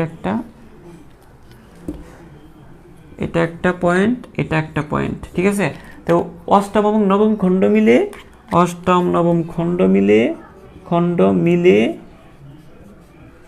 হ্যাঁ, অষ্টম এবং নবম খণ্ড মিলে শ্রীজনন ছিদ্র গঠন করে। পুরো লাইনটা আমি লিখতেছি, অষ্টম ও নবম খণ্ড মিলে শ্রীজনন ছিদ্র গঠন করে এই কথাটা বলা আছে তোমাদের বই। একটা জায়গায় এরকম লেখা আছে 8 নম্বর এবং 9 নম্বর খণ্ড। খেয়াল করো কত নম্বর? 8 নম্বর এবং 9 নম্বর খণ্ড মিলে শ্রীজনন ছিদ্রটা গঠন করে। মানে ক্ষেপণনালীটা যেমন একটা ছিদ্র দিয়ে বের হয়, একে বলা হয় পুংজনন ছিদ্র। এই যোনিপটটাও একটা ছিদ্র দিয়ে বের হবে, সেটাকে আমরা বলবো কি? এটাকে আমরা বলবো শ্রীজনন ছিদ্র। তো এখানে শ্রীজনন ছিদ্রটা কত নম্বর খণ্ডে? অষ্টম এবং নবম খণ্ড মিলে এই সৃজনন ছিদ্রটা গঠিত হয়। কত নম্বর খণ্ড ভালো করে বুঝো, অষ্টম এবং কি নবম খণ্ড মিলে সৃজনন ছিদ্রটা গঠন করে। প্রশ্ন যদি এরকম বলে যে সৃজনন ছিদ্র গঠন করে কত নম্বর খণ্ড, অষ্টম এবং 9 নম্বর খণ্ড। আর তোমাদের বই এরকম আবার লেখা আছে, আবার অবলিক দিয়ে আমরা লিখে রাখবো, আবার বা আমরা লিখে রাখবো যে নবম খণ্ড, আমরা এই জায়গাটা এই লাইনটা আবার একটু লিখে রাখবো যে নবম খণ্ড, নবম খণ্ড, নবম খণ্ড কি করে, নবম খণ্ড আমি বাংলা আর ইংলিশ একসাথে লিখে ফেলছি। দেখো নবম খণ্ড কি করবে, নবম খণ্ড সৃজনন ছিদ্র ধারণ করে, সৃজনন ছিদ্র ধারণ করে, ধারণ করে। তাহলে খেয়াল করো। তো দেখো জিনিসটা কি বুঝতে পেরেছো? মানে প্রশ্ন যদি এরকম বলে যে সৃজনন ছিদ্র গঠন করে কে, তাহলে আমরা বলবো অষ্টম খণ্ড আর নবম খণ্ড। সৃজনন ছিদ্র গঠন করে কে, সৃজনন ছিদ্রটা গঠন করে অষ্টম খণ্ড আর নবম খণ্ড। আর যদি বলা হয় যে সৃজনন ছিদ্রটাকে ধারণ করে কে, শুধুমাত্র নবম খণ্ড। তা আমরা উত্তর যেরকম, প্রশ্ন যেরকম, উত্তরটা ওইরকম দিতে হবে, আমাদের কিছু করার নাই। কারণ মেন বইকে চেঞ্জ করে যদি আমি ইনফরমেশন দিই, আমি যদি অন্য জায়গা থেকে ইনফরমেশন দিই, এগুলো কাজে লাগবে না। কারণ প্রশ্নটা ওই বই থেকেই করা হবে। এখন প্রশ্ন করার সময় যদি তোমাকে বলে যে সৃজনন ছিদ্র গঠন করে কোন খণ্ড, তখন তুমি বলবো অষ্টম নবম। আর তোমাকে বলে যে সৃজনন ছিদ্রটাকে ধারণ করে কোনটা, নবম খণ্ড। আচ্ছা, তারপর আমরা যদি আসি একইভাবে বলা হচ্ছে, এখন দেখো আমি যদি এই কথাটা মাথায় রাখি যে অষ্টম খণ্ড এবং নবম খণ্ড, ভালো করে খেয়াল করো কত খণ্ড, এই দেখো এই 8 নম্বর খণ্ড, এই যে 9 নম্বর খণ্ড। তাহলে একবার বলা হচ্ছে কি অষ্টম এবং 9 নম্বর খণ্ডের মাঝখানে ছিদ্রটা থাকে, এই যে দেখো এই জায়গাতে থাকে, 8 এবং 9 এর মাঝখানে ছিদ্রটা থাকে। তাহলে আমরা বলতে পারি ওই এখানে যেমন জনন ছিদ্রকে ডেকে রাখার জন্য যেমন প্লেট থাকে, এখানেও এটাকে ডেকে রাখার জন্য, ছিদ্রকে ডেকে রাখার জন্য কি থাকবে, প্লেট থাকে না, সাবজেনিটাল প্লেট। একেও ডেকে রাখার জন্য অভিপোজিটর থাকবে, যেটা থাকবে সেটাকে কি বলা হয়, অভিপোজিটর। কি থাকবে, একে ডেকে রাখার জন্য দুই পাশ থেকে কি থাকবে, অভিপোজিটর থাকবে। ধরো এটা হচ্ছে ছিদ্র, ডেকে রাখার জন্য এই অভিপোজিটর। 8 এবং 9 এর মাঝখানে একটা ছিদ্র থাকবে এবং এতে ডেকে রাখার জন্য যেটা থাকবে সেটা কি, অভিপোজিটর থাকবে। আর কথা হচ্ছে তুমি যদি বলো যে 8 এবং 9 এর মাঝখানে ছিদ্রটা, তাহলে তুমি বলবা অভিপোজিটরটাও 8 এবং 9 এর মাঝখানে থাকবে, কারণ ছিদ্র এক জায়গায়, অভিপোজিটর তো আরেক জায়গায় থাকবে না। কথা বুঝো নাই তুমি? তোমার লজ্জা কথা হচ্ছে আমরা যে কাপড় পরতেছি, এখন লুঙ্গি যদি আকাশে উড়াই ফেলি, তাতে এটা তার লুঙ্গি থাকার দরকার নাই। লুঙ্গি তো আবার নিচে পরি, শার্ট আমরা কি পরি, উপরে পরি, তাই না? জিনিসটা এরকম, তুমি যদি বলো যে জনন ছিদ্রটা 8 এবং 9 এর মাঝখানে, তা তুমি বলবা ওদের যে প্লেটগুলো থাকবে, প্লেটগুলোকে বলা হয় অভিপোজিটর। এদেরকে যেমন সাবজেনিটাল প্লেট বলা হয়, এদেরকে বলা হয় অভিপোজিটর। তাহলে দেখো ওই সৃজনন ছিদ্রকে ডেকে রাখার জন্য অভিপোজিটর থাকে, পুংজনন ছিদ্রকে ডেকে রাখার জন্য সাবজেনিটাল প্লেট, আর সৃজনন ছিদ্রকে ডেকে রাখার জন্য অভিপোজিটর। তা আমরা কি বলবো, অভিপোজিটরগুলো কোথায় থাকবে বলো আমাকে একবার। তুমি যদি বলো যে 8 এবং 9 এর মাঝখানে জনন ছিদ্র, তো তুমি অভিপোজিটরটা কি বলতে হবে, যে এবং 8 এবং 9 এর মাঝখানে থাকবে, অভিপোজিটর থাকবে। আর তুমি যদি বলো যে নবম খণ্ডকে থাকবে, শুধু নবম খণ্ডকে ছিদ্রটা থাকবে, তাহলে তুমি অভিপোজিটরটাও কি বলবা, অভিপোজিটরও বলবা হচ্ছে কি নবম খণ্ডকে থাকবে। তাহলে দেখো, তাহলে আমাদের আর কনফিউশনগুলো থাকবে না। তখন আমরা বলি যে এবং 8 এবং নবম খণ্ডকে, 8 এবং কি নবম খণ্ডকে কি থাকবে, 8 এবং নবম খণ্ডে কি থাকবে, অভিপোজিটর থাকে, অভিপোজিটর থাকে, পজিটর থাকে। অথবা আমরা বলতে পারি, অথবা আমরা কি অবলিক দিয়ে আমরা কি বলতে পারি, অবলিক আমরা বলতে পারি কত নম্বর খণ্ডকে, নবম খণ্ডকে অভিপোজিটর থাকে। অষ্টম নবম খণ্ডকে কি থাকবে বলো, অষ্টম নবম খণ্ডকে 8 নম্বর এবং 9 নম্বর খণ্ডকে অভিপোজিটর থাকে। সেম আমরা যেহেতু আমি ছিদ্রটা বলছি 8 এবং 9 নম্বর খণ্ডকে, আমরা বলতে পারি অষ্টম নবম খণ্ডকে অভিপোজিটর থাকে। আর আমি যদি বলি যে নবম খণ্ডকে সৃজনন ছিদ্র থাকে, তাহলে আমরা ওই কথা অনুসারে বলতে পারি যে নবম খণ্ডে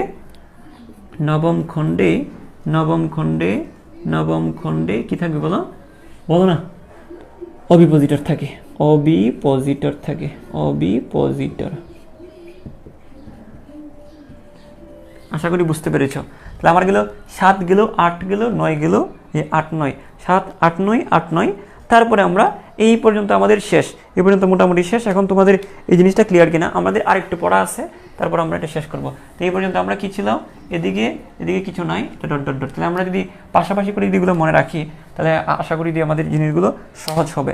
তো দেখো এগুলো হচ্ছে কনফিউজিং, এই জন্য বলছিলাম যে এই পড়াগুলো খুবই কনফিউজিং, এবং এগুলো যাদের ছুটি লাগবে ওদের চলে যাও না, এর গ্যাঞ্জাম করবে না এখানে। এখানে আমি প্রয়োজন আরও 1.5 ঘন্টা পড়াবো, অসুবিধা আছে?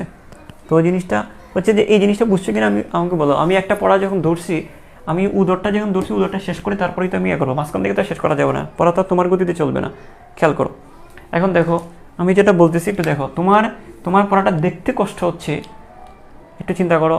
রোজা রেখে আমি টানা সকাল দিয়ে ক্লাস নিচ্ছি, তোমার থেকেও কষ্ট আমার কম হচ্ছে না কিন্তু। তো যাই হোক, এদিকে কথা না বলি, আমরা এটা একটু খেয়াল করি। দেখো যেটা বলতেছি এটা হচ্ছে পুরুষ ঘাসফড়িং, এটা হচ্ছে কি স্ত্রী ঘাসফড়িং।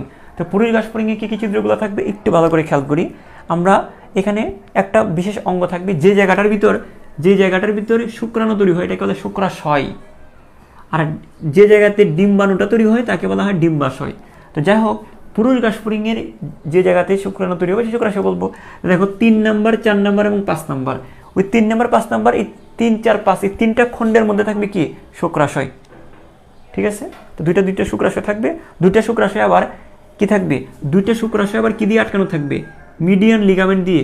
এই মিডিয়ান লিগামেন্ট দিয়ে পিঠের সাথে আটকানো থাকবে, যে দুটি শুক্রাশয় পৃষ্ঠের পাশে মিডিয়ান লিগামেন্ট আটকানো থাকে। আমি যদি সংক্ষেপে যদি বলি 3, 4, 5-এ থাকবে শুক্রাশয়, 3, 4, 5-এ থাকবে কি শুক্রাশয়।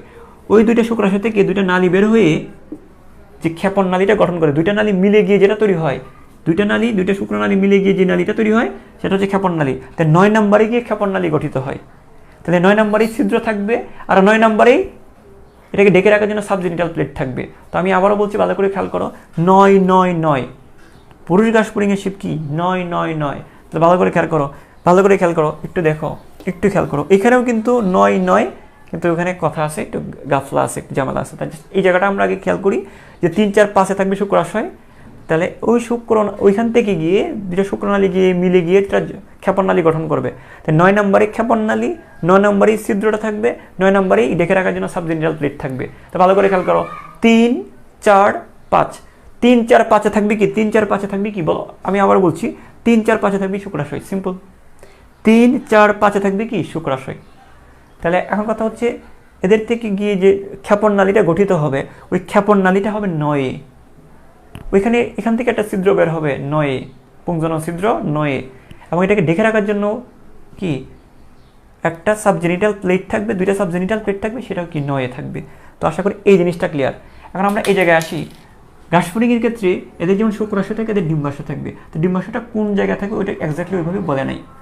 তা আমরা বলতে পারি ডিম্বাশয় থেকে যে ডিম্বনালীটা তৈরি হয়, ওই ডিম্বনালীটা যে জায়গাতে মিলিত হয় ওই জায়গাটাকে বলি আমরা যোনি। এখানে যেমন ক্ষেপণ নালী, এখানে যোনি। তো এখানে যোনিটা হবে কি 7 নম্বরে, 7, ঠিক আছে? মেয়েদের তো সব কিছু আগে আগে হয়, একটু মেচুর। এখানে 9-এর অনেক আগে, মানে 2 ঘর আগে, মানে কি 7-এ হয়। তো দেখো 7-এ যোনিটা তৈরি হয়। তারপর 7-এর পরের সংখ্যাটা কি 8, 9। তাহলে এদের কি হবে 8, 9, 8, 9, 8, 9, 8, 9, 8 এবং 9-এর মাঝখানে ছিদ্রটা হবে।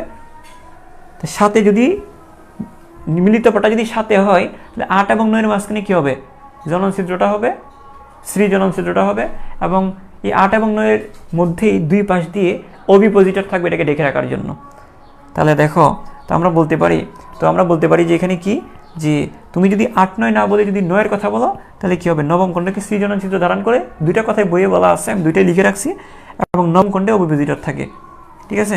অভিপোজিটর থাকে। বলতে পারবা এই জিনিসটা, বলতে পারবা কিনা বলো, এই জিনিসটা পারবা কিনা একটু বলো। এখানে ধারণ করে, অথবা এখানে আমরা বলতে পারি, এখানে দেখো প্রথমটা গঠন করে তারপর এটা ধারণ করে বলতে পারো, যে প্রথমটা ঠিক করে নাও, অভিপোজিটর প্রথমটা অভিপোজিটর গঠন করে, আর নবম খণ্ডে অভিপোজিটর ধারণ করে, উপরেরটা গঠন করে ধারণ করে, ঠিক আছে? আমরা এখানে 1, 2 মানে এখানে ইনফরমেশনগুলো পারবা কিনা এটা আমাকে বলো। তারপর আমরা কিছু আরেকটা ছোট্ট একটা টপিক পরে শেষ করে দিব, যেটা স্ত্রী ঘাসফড়িংয়ে কী কী থাকে, পুরুষ ঘাসফড়িংয়ে কী কী থাকে পড়লাম। এখন আমরা জাস্ট এগুলো তো আমরা সিমিলারলি পড়লাম, এখানে তো মোটামুটি সিমিলার। এখানে যেমন ক্ষেপণ নালী, এখানে যোনিপথ, এখানে যেমন পুংজনন ছিদ্র, এখানে কি স্ত্রী জনন ছিদ্র, এখানে সাবজেনিটাল প্লেট, এখানে কি অভিপোজিটর থাকবে, ঠিক আছে? অভিপোজিটর থাকবে। বুঝা গেছে? এতটুকু ক্লিয়ার কিনা আমাকে একটু জানাও। এতটুকু যদি ক্লিয়ার হয়, ওকে, ইনশাল্লাহ আমরা পারবো। তাহলে দেখো এগুলো মিলিয়ে মিলিয়ে আমরা পড়বো। এগুলো খুবই কনফিউজিং, বইয়ের এক এক জায়গায় এগুলো দেওয়া, এক একটা জায়গায় এগুলো সব কিছুকে একত্রিত করে আমি পাশাপাশি সুন্দর করে আমি পার্থক্য আকারে দিয়ে রাখছি, যেন তুমি সহজে মনে রাখতে পারো। ঠিক আছে, তো খেয়াল করো, বইটা পড়লে তো মাথাটা ঘুরে যাবে। এগুলো খুব কষ্ট করে, খুব পরিশ্রম করে এগুলো বানাইতে হয়েছে। তোমাদের কাছে মনে হইতে পারে যে এগুলো যেমনি যেমনি আছে এমনি পড়া যায়, জিনিসটা এরকম না। কিন্তু এই জিনিসগুলো অনেক চিন্তা ভাবনা করে এগুলোকে বিভিন্ন জায়গা থেকে গুছিয়ে টুছিয়ে তারপর এনে তারপর আমি সাজিয়ে দিচ্ছি। তা দেখো এখানে খেয়াল করো, তো আমার ঘাসফড়িংয়ে পুরুষ এবং স্ত্রীতে কী কী থাকবে সেটা আমরা পড়লাম। এখন একটা জিনিস তোমরা মনে রাখবা, এই পুরুষে একটা এক্সট্রা জিনিস থাকবে, যে আমি যদিও এটা মুছে ফেলছি, এই যে পুরুষ, এটা আমি এই পাশে স্ত্রী রাখছিলাম, হ্যাঁ এই পাশে পুরুষ রাখছিলাম, তাই না? এখন একটু খেয়াল করো, আমরা এগুলো তো পার্থক্য আকারে দুইটা পড়ছি, এখানে কতগুলো পড়ছি, এখানে পড়ছি, সেম টু সেম একসাথে করে পড়বা, তাহলে মনে থাকবে। এখন আমরা পুরুষে এক্সট্রা একটা জিনিস থাকবে, পুরুষে এক্সট্রা একটা জিনিস থাকবে, একটু করে জেনে নিবা। পুরুষে এক্সট্রা একটা জিনিস থাকবে, যে পুরুষের অ্যানাল সার্কাস বলে একটা জিনিস থাকবে। পুরুষের দশম খণ্ডকে, পুরুষের প্রথম খণ্ডকে, দশম খণ্ডে কে থাকবে? অ্যানাল সার্কাস থাকবে, অ্যানাল সার্কাস। আচ্ছা খেয়াল করো, আমরা যদি নর্মালি জেনিটাল যদি হয়, মানে জনন ছিদ্রগুলোকে বলা হয় জেনিটাল পোর। জনন মানে জেনিটাল। তো দেখো জনন দিয়ে আমরা বুঝি কি, জনন রিলেটেড কোনো কিছুকে আমরা বলি কি জেনিটাল। জনন রিলেটেড কোনো কিছুকে আমরা কি বলি? জেনিটাল বলি। আর হচ্ছে আর পায়ুর ছিদ্র বলে কোনো কিছুকে আমরা বলি কি? অ্যানাল। আমরা বলে থাকি অ্যানাল বলে থাকি। ভালো করে খেয়াল করো, জনন রিলেটেড কিছু হইলে সেটাকে আমরা বলি জেনিটাল, আর পায়োছিদ্র রিলেটেড যদি কিছু হয়ে থাকে সেটাকে বলি আমরা অ্যানাল। কথা বুঝছো? আমি আবারও বলতেছি, জনন ছিদ্র রিলেটেড কোনো কিছুকে বলি জেনিটাল, আর পায়োছিদ্র রিলেটেড কিছুকে আমরা বলি অ্যানাল। তো এখন জনন ছিদ্রের চারপাশে যে প্লেটগুলো থাকে জেনিটাল প্লেট, তাহলে পায়োছিদ্রের দুই দিকে যদি কোনো প্লেট থাকে ডেকে রাখার জন্য, পায়োছিদ্রের দুই দিকে দিয়ে ডেকে রাখার জন্য যদি থাকে সেটাকে আমরা অ্যানাল প্লেট বলবো, অথবা অ্যানাল সার্কাস বলবো। অ্যানাল মানে পায়োছিদ্রের চারপাশে। তো আমরা বলতে পারি, একটু খেয়াল করো, এক্সট্রাভাবে আমরা মনে রাখতে পারি। মনে রাখবা এই একটা জিনিস খেয়াল করো, একটা জিনিস তোমাদেরকে আগে থেকে পড়ায় ফেলি। 10-এর মধ্যে একটা শূন্য আছে না? খেয়াল করো, এদের 11টা খণ্ড, ভালো করে খেয়াল করো, 11টা খণ্ড, তাই না? 1 2 3 4 5 6 7 8 9 10 11, এরকম 11টা খণ্ড না? দেখা যাচ্ছে নিচে? হ্যাঁ, এরকম কয়টা খণ্ড? একটু ধরো, দেখা যাচ্ছে কিনা দেখি তো। হ্যাঁ, ওই যে 11টা খণ্ড। তো এই যে এতগুলোর মধ্যে শূন্য আছে কোনটার মধ্যে? শূন্য আছে এটার মধ্যে। এই যে দেখো, এই যে ছিদ্র আছে এটার মধ্যে, শূন্য আছে এটার মধ্যে, 10 নম্বরটার মধ্যে। 10 নম্বরটার মধ্যে একটা শূন্য আছে, এটা দিয়ে মনে রাখবো পায়োছিদ্র। এটা কি ছিদ্র? পায়োছিদ্র। তুমি এটা দিয়ে একটু মনে রাখতে পারো যে পুরুষ এবং স্ত্রী যেটাই হোক, এদের পায়োছিদ্রটা থাকবে 10 নম্বর খণ্ডে। এদের পায়োছিদ্রটা কয় নম্বর খণ্ডে থাকবে? 10 নম্বর খণ্ডে থাকবে। তাহলে এই পুরুষের 10 নম্বর খণ্ডে, তাহলে পুরুষের ক্ষেত্রে পায়োছিদ্র 10 নম্বর খণ্ডে থাকবে। তো এটা যদি হয় 10 নম্বর খণ্ড, এটা যদি হয় কয় নম্বর খণ্ড? এটা যদি 11 হয়, এটা যদি 10 হয়, তাহলে এটা 10 নম্বর খণ্ডে একটা ছিদ্র আছে, পায়োছিদ্র। এটা পুরুষও হবে, স্ত্রীতেও হবে। আর পুরুষে এক্সট্রাভাবে একটা জিনিস থাকবে, পায়োছিদ্রের দুই পাশে থাকবে কি? অ্যানাল সার্কাস থাকবে। তো পুরুষে এক্সট্রাভাবে আমরা কি থাকবো? যে ইম্পর্টেন্টগুলো আমি মুছে ফেলছি, যেগুলো এগুলো নিচে করে লিখবা, যে দশম খণ্ডকে, পুরুষের দশম খণ্ডের পায়োছিদ্রের উভয় পাশে কি থাকবে? পায়োছিদ্রের উভয় পাশে কি থাকবে? পিছনের দিকে উভয় পাশে এক জোড়া অ্যানাল সার্কাস থাকে। উভয় পাশে এক জোড়া কি থাকবে? উভয় পাশে এক জোড়া অ্যানাল সার্কাস থাকবে। উভয় পাশে এক জোড়া অ্যানাল সার্কাস থাকবে। অ্যানাল সার্কাস থাকবে, সিরিয়ালি লিখে রাখবে, অ্যানাল সার্কাস থাকবে। অ্যানাল সার্কাস থাকে। তাহলে পুরুষ ঘাসফড়িংয়ের জিনিসগুলো কীরকম হবে? নাম্বারটা কীরকম হবে? 3 4 5। আমরা একটু আগে লিখছিলাম যে দেখো 3 4 5 কি থাকবে বলো? শুক্রাশয় থাকবে। সংক্ষেপে যদি বলি শুক্রাশয় থাকবে, ঠিক আছে না? তারপরে কি থাকবে? তারপরে 9 9 9 9 কি থাকবে? ক্ষেপণনালী থাকবে। তারপরে কি থাকবে? পুংজনন ছিদ্র থাকবে। তারপর কি থাকবে? ওই পুংজনন ছিদ্রকে ডেকে রাখার জন্য, পুংজনন ছিদ্রকে ডেকে রাখার জন্য, জনন ছিদ্রকে ডেকে রাখার জন্য সাব জেনিটাল প্লেট, জনন জেনিটাল, তাই আমরা বলবো সাব জেনিটাল প্লেট থাকবে। তা দেখো এই যে দেখো, তাহলে 3 4 5 থাকবে শুক্রাশয়, 9 থাকবে ক্ষেপণনালী, 9 থাকবে পুংজনন ছিদ্র, 9 থাকবে সাবজেনিটাল প্লেট। এখন কথা হচ্ছে 9 পরেই কি আসতেছে সিরিয়ালি 10 নাম্বার আসতেছে না? 10 নাম্বারে কি বলছি আমি? তো 10 নাম্বারে বলছি যে এটা তো সাবজেনিটাল প্লেট মানে জনন ছিদ্রের দুই দিকে, এটা যদি হয় জনন ছিদ্রের দুই পাশে যে প্লেট জেনিটাল প্লেট। আচ্ছা এই 10 নাম্বারে কি থাকবে খেয়াল করো, 10 নাম্বারেরটা একটা পায়োছিদ্র থাকবে, এটা স্ত্রীতেও থাকবে পুরুষও থাকবে। তো 10 নম্বরে যে পায়োছিদ্রটা থাকবে, তো পায়োছিদ্রের দুই পাশে যেটা থাকবে এগুলোকে আমরা অ্যানাল বলবো, অ্যানাল সার্কাস। তো পায়োছিদ্রের দুই পাশে মানে 9 পরেই 10 আসতেছে, 10 মধ্যেই কি থাকবে? পায়োছিদ্র থাকবে। আর পুরুষের ক্ষেত্রে পায়োছিদ্রের দুই পাশে দুইটা অ্যানাল সার্কাস থাকে। এই যে 10 নম্বরে এই যে দেখো 10 নম্বর পুরুষ এবং স্ত্রী দুইটারই 10 নম্বরে কি থাকবে? পায়োছিদ্র থাকবে। তো আমি এখানে পুরুষটা নিয়ে পড়তেছি, একটু খেয়াল করি।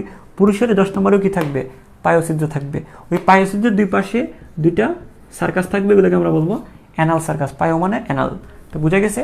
এখন আমরা এটা এক্সট্রাভাবে আমরা এটা একটু দেখি, জেনে রাখবো, এক্সট্রাভাবে একটু জেনে রাখবো। একটু ভালো করে খেয়াল করো, আমরা বেশি না 5 মিনিট পড়বো, একটু করে দেখি যে জিনিসটা আমরা বলতে যাচ্ছি। এখানে একটা সিম্পল একটা কথা, যেটা হচ্ছে যে একটু খেয়াল করো, যেটা বলা যে এখানে আমি লাস্ট টাইম বলতেছি 3 4 5 থাকবে শুক্রাশয়, 9 থাকবে ক্ষেপণনালী, আবার 9 থাকবে ছিদ্রটা, আবার ছিদ্রের দুই পাশে থাকবে সাবজেনিটাল প্লেট। ঠিক আছে? এখন আমি যখন পুরুষের ক্ষেত্রে যখন আমি 10 নম্বরে আসবো, পুরুষের 10 নম্বরেও পায়োছিদ্র, ঘাসফড়িংয়ে স্ত্রীতেও 10 নম্বরে পায়োছিদ্র থাকবে। তো পুরুষের 10 নম্বরে যে পায়োছিদ্র থাকবে, ওই পায়োছিদ্রটা পুরুষদের ক্ষেত্রে পুরুষদের পায়োছিদ্রের দুই পাশে কি থাকবে? ডেকে রাখার জন্য যে সার্কাসগুলো থাকবে এদেরকে আমরা বলবো অ্যানাল সার্কাস। তো আশা করি এটা বোঝা গেছে। এখন আমরা একটু সম্মিলিতভাবে পড়বো। সম্মিলিতভাবে আমরা কি পড়বো একটু দেখি। এই যে পুরুষ প্লাস কি? পুরুষ প্লাস স্ত্রী। তো দেখো পুরুষ প্লাস কি? স্ত্রী। তো পুরুষ প্লাস স্ত্রী মানে কি? এগুলো পুরুষও আছে স্ত্রীতেও আছে। বোঝা নাই মনে হয়? আমি আবার বলতেছি যে পুরুষ প্লাস স্ত্রী মানে কি? পুরুষ প্লাস স্ত্রী।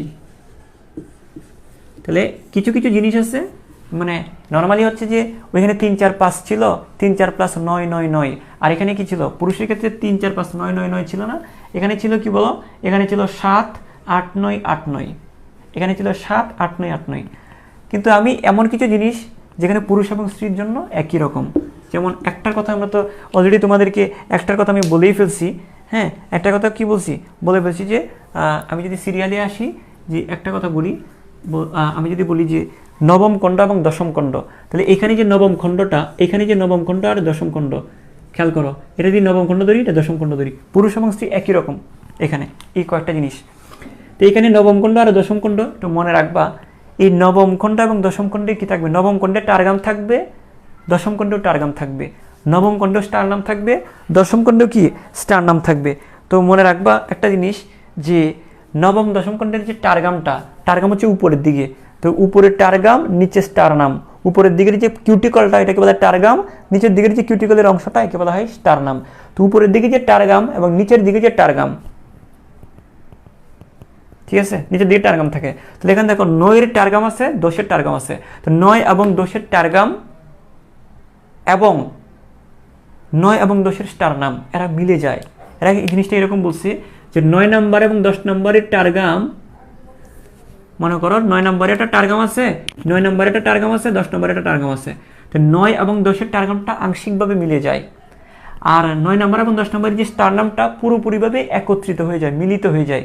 মনে করো এরকম বোঝা যায় না, দুইটা টার্গাম এরকম কি হয়ে যায়, এটা একটা ধরো এটা একটা স্টার নাম, এটা 9 নম্বরের স্টার নাম নিচে আছে আর কি, এটা 9 নম্বরের স্টার নাম, এটা 10 নম্বরের স্টার নাম, একদম পুরোপুরিভাবে একীভূত হয়ে যায়।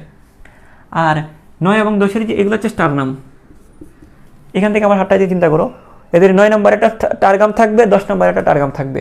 তো 9 নম্বরের টার্গাম আর 10 নম্বরের টার্গামটা আংশিকভাবে মিলে যায়, কিন্তু 9 নম্বরের স্টার নাম আর 10 নম্বরের স্টার নাম পুরোপুরিভাবে একত্রিত হয়ে যায়। তো উদরের ক্ষেত্রে আমরা বলতে পারি 9 নম্বর, আমরা এই লাইনটা যেটা বলতেছি, এটা এই ঘটনাটা পুরুষেও হবে, এই ঘটনাটা স্ত্রীতেও হবে। এই জন্য আমরা একসাথে লিখে রাখছি। আমরা বলতে পারি যে নবম প্লাস দশম খণ্ডকের টার্গাম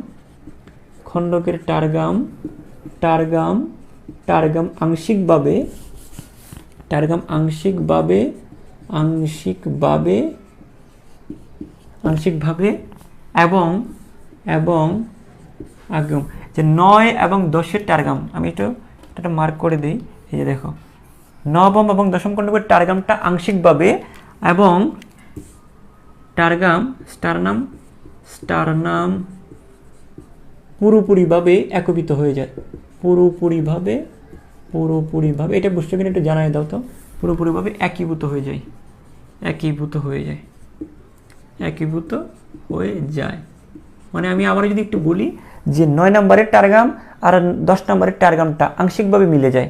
টার্গামটা আংশিকভাবে মিলে যায়। আর 9 নম্বরের স্টারনাম 10 নম্বরের স্টারনামটা পুরোপুরিভাবে একীভূত হয়ে যায়। পুরোপুরিভাবে কি হয়ে যায়? একীভূত হয়ে যায়। আচ্ছা, এটা আমরা বুঝছি। এটা পুরুষ ঘাসফড়িংয়েও এটা হবে, স্ত্রী ঘাসফড়িংয়ের ক্ষেত্রেও এটা হয়। তারপর আমি যদি আসি পরের নাম্বারটাতে, আমরা যদি আসি, একটু আগে তোমাদেরকে বলছিলামই যে 9-এর পরেই 10, যে 9 নম্বর 10 নম্বর, আমি সিরিয়ালি কিন্তু নাম্বারগুলো দিছি, 9 নম্বর 10 নম্বর। তারপরে আমরা বলবো 10 নম্বরে কি হয়। খেয়াল করো, আমরা যদি বলি যে 10 নম্বর খণ্ডে কি হয়, একটু দেখো, একটু ভালো করে বুঝো। এই দশম খণ্ডকে একটা খেয়াল করো, দশম খণ্ডকে একটা শূন্য আছে না, এই শূন্যটা মনে রাখবে এদের পায়ছিদ্র। ঠিক আছে, একটা ছিদ্র আছে না, এটা পায়ছিদ্র। আমরা বলতে পারি পুরুষ অথবা স্ত্রী দুইটাতেই একই ঘটনা, এখানে দুইটাতেই সেম। আমরা বলতে পারি যে পুরুষ এবং কি স্ত্রী দুইটাতেই এদের দশম খণ্ডকে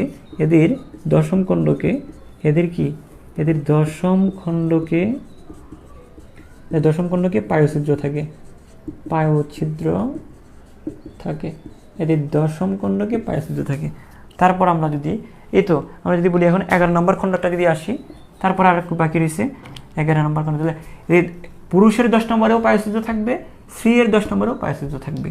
তারপর আমরা যদি 11 নম্বর খণ্ডটা দিয়ে আসি, 11তম আবার একাদশ হবে, এটা 11 তালাবর্ষ হবে, একাদশ খণ্ড। এই 11 নম্বর খণ্ডকে কি আছে একটু করে খেয়াল করি। হ্যাঁ, এখানে আমরা একদম লাস্ট, এটি আমাদের লাস্ট আজকে। ধরো এটা হচ্ছে যদি এরকম হয়, এদের একটা মানে 11 নম্বর খণ্ডকটা তোমাদেরকে যদি আমি এভাবে একটু করে দেখাই, পায়ের উপরে। এখন আমি যদি তোমাদেরকে বলছি একটু করে চিত্র, আমি একে দেখাচ্ছি, একটু দাঁড়াও, আমি একটু মার্কারটা নিয়ে নিই, কালি শেষ হয়ে গেছে, একটু দাঁড়াও। আচ্ছা দেখো, মনে করো এই তাহলে আমরা বলতেছি এটা যদি 10 নম্বর খণ্ড হয়, এটা কি 10 নম্বর খণ্ড। এই 10 নম্বর খণ্ডের মধ্যে একটা ছিদ্র আছে, বুঝছি তাই না? এই যে এই খণ্ডটাকে যদি 10 নম্বর ধরি, তাহলে এটা হচ্ছে 11 নম্বর, তাই নয় কি? হ্যাঁ, এখন এই 10 নম্বরের মধ্যে একটা পায়ছিদ্র আছে। 10 নম্বরের মধ্যে কি আছে? একটা পায়ছিদ্র আছে। ঠিক আছে, আচ্ছা। এখন এই পায়ছিদ্রটাকে ঢেকে রাখার জন্য দুই পাশে কি ছিল জানি? পায়ছিদ্রকে ঢেকে রাখার জন্য যেটা ছিল সেটা হচ্ছে অ্যানাল সার্কাস, এটা শুধু পুরুষেই আছে। পায়ছিদ্রটাকে ঢেকে রাখার জন্য দুই পাশে যেটা ছিল সেটার নাম ছিল অ্যানাল সার্কাস, এটা শুধু পুরুষেই আছে, একটু আগে পড়ছি আমরা। তা আমরা বললাম যে 10 নম্বরে পায়ছিদ্র পুরুষ এবং স্ত্রী দুইটাতেই আছে। এই পায়ছিদ্রটাকে ঢেকে রাখার জন্য 11 নম্বর খণ্ডটা আবার কি করে, 11 নম্বর খণ্ডটা তার উপর বেঁকে গিয়ে এটাকে ঢেকে রাখে। এটার উপর বেঁকে গিয়ে কি থাকবে? এটাকে ঢেকে রাখবে। জিনিসটা হচ্ছে এরকম। ধরো আমি যদি তোমাকে এইভাবে দেখাই, একটু খেয়াল করো। ধরো মনে করো এটা হচ্ছে কয় নম্বর খণ্ড, একটু খেয়াল করো। ধরো এটা মনে করো 10 নম্বর খণ্ড, এটা মনে করো 11 নম্বর খণ্ড। এই যে এটা মনে করো 10 নম্বর, এটা মনে করো 10 নম্বর। এখন বলছে যে 11 নম্বর যে খণ্ডকটা আছে, 11 নম্বর খণ্ডকটা এইভাবে বেঁকে গিয়ে পায়ছিদ্রটাকে ঢেকে রাখে। 11 নম্বর খণ্ডকের যে টার্গাম অংশটা আছে, এটাকে কি করে মনে করো, এটা হচ্ছে 10 নম্বর, এটা 11 নম্বর। তো 11 নম্বর খণ্ডকটা এইভাবে বেঁকে গিয়ে, পিছন দিক দিয়ে বেঁকে গিয়ে পায়ছিদ্রটাকে এইভাবে ঢেকে রাখবে। হ্যাঁ, ঠিক আছে। এই পাশ থেকেও ঢেকে রাখে, এটা পুরুষে হয় এরকম। পুরুষে এই পাশ থেকে ঢেকে রাখে, এগুলাকে বলা হয় দুই পাশ থেকে দুইটা প্লেট পায়ছিদ্রটাকে ঢেকে রাখে, বলা হয় অ্যানাল সার্কাস। কিন্তু 11 নম্বর যে টার্গামটা আছে, 11 নম্বরের টার্গামটা পিছনে বর্ধিত হয়ে গিয়ে এইভাবে পায়ছিদ্রটাকে ঢেকে রাখে। এই যে দুই পাশ থেকে ঢেকে রাখে শুধুমাত্র কোথায়? দুই পাশ থেকে দুইটা প্লেট ঢেকে রাখবে শুধু পুরুষে। কিন্তু মানে ওই 11 নম্বরটা বেঁকে গিয়ে ঢেকে রাখাটা সেটা পুরুষেও হয়, স্ত্রীতেও হয়। তাই আমি আবার বলতেছি, এই পায়ছিদ্রটাকে ভালো করে খেয়াল করো, এই পায়ছিদ্রটাকে দুই পাশ থেকে দুইটা প্লেটে ঢেকে রাখবে শুধুমাত্র পুরুষে হয় এটা। আর স্ত্রীতে কোনটা হচ্ছে? স্ত্রীতে যেটা হচ্ছে, স্ত্রীতে কি হবে? স্ত্রীতে এবং পুরুষে সেক্ষেত্রে মানে পুরুষে তো এক্সট্রাভাবে থাকবে, এটা পুরুষে এক্সট্রাভাবে অ্যানাল সার্কাস থাকে, এটা আমরা পুরুষেরটা বাদ দিলাম এখানে। এখন স্ত্রীতে এবং পুরুষে একত্রে কি হয়, ওটাকে দুই পাশ থেকে যেমন পুরুষে ডেকে রাখে, এটা তো গেলই। আর পুরুষে আরেকটা হয়, স্ত্রীতে এবং পুরুষে আরেকটা হয়, সেটা কি, যে এদের 11 নম্বর খণ্ডকটা পায়ুসূত্রটাকে এভাবে ডেকে রাখে, এভাবে ডেকে রাখে। ঠিক আছে, তো আমরা এই লাইনটা আমরা এভাবে বলতে পারি যে 11 খণ্ডের টার্গাম পায়ের উপরে প্লেটের মতো আবরণ তৈরি করে। 11 নম্বর খণ্ডের টার্গাম, এর টার্গাম পায়ুর, হ্যাঁ, এর টার্গাম পায়ের উপরে প্লেটের মতো, মানে 11 নম্বর খণ্ডের যে টার্গামটা আছে ওই টার্গামটা এরকম বেঁকে গিয়ে টার্গাম পায়ের উপরে কি তৈরি করে, আবরণ তৈরি করে, আবরণ তৈরি করে, পায়ের উপরে কি তৈরি করে, আবরণ তৈরি করে। ওই আবরণটার নাম হচ্ছে, এর নাম, এই আবরণটার নাম হচ্ছে, এর নাম দিব আমরা সুপ্রা অ্যানাল প্লেট। এর নাম কি, সুপ্রা অ্যানাল প্লেট। এর নাম হচ্ছে সুপ্রা অ্যানাল প্লেট, এর নাম সুপ্রা অ্যানাল প্লেট। মানে অ্যানালের উপরে আছে তো তাই অ্যানাল, অ্যানালের উপরে সুপ্রা অ্যানাল প্লেট। খেয়াল করো, যেহেতু পায়ুছিদ্র আছে তাই হচ্ছে অ্যানাল, পায়ুছিদ্র তাই কি অ্যানাল, পায়ুছিদ্রের উপরে আছে যেহেতু সুপ্রা অ্যানাল, সুপ্রা মানে সুপিরিয়র মানে উপরে, তো পায়ুছিদ্রের উপরে এইভাবে ঢেকে রাখে, সুপ্রা অ্যানাল প্লেট। আর দুই পাশে যেটা ছিল সেটা কি নাম ছিল, ওই যে পুরুষ গাছফড়িংয়ে যেটা দুই পাশে ছিল এটার নাম ছিল কি, সাব জেনিট, মানে এটা কি ছিল, ওই যে দুই পাশে যেটা ছিল অ্যানাল সার্কাস ছিল, চারদিকে যেটা ছিল মনে করো এটা কি, এটা যদি হয় পুরুষ গাছফড়িংয়ে একটা এক্সট্রা ছিল না দুই পাশে, চারপাশে মানে কি সার্কাস, অ্যানাল সার্কাস বলবো। আর 11 নম্বর খণ্ডকটা যদি তাকে ডেকে রাখে, 11 নম্বর খণ্ডকটা যদি ডেকে রাখে তাকে সেটাকে বলবো আমরা সুপ্রা অ্যানাল।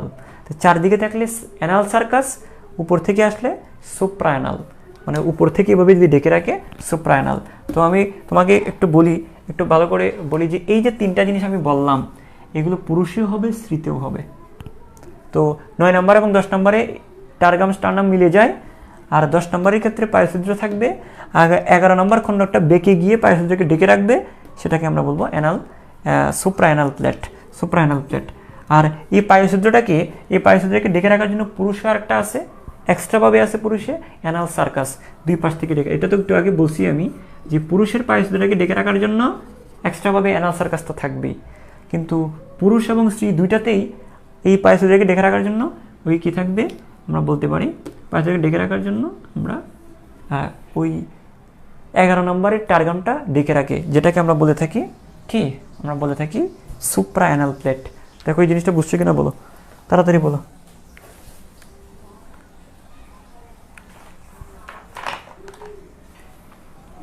হ্যাঁ দেখো,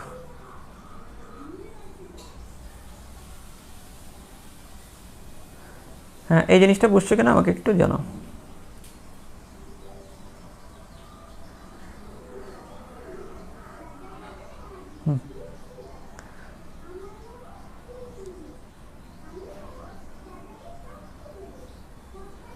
বোঝা গেছে কিনা তাড়াতাড়ি তাড়াতাড়ি করে জানাও।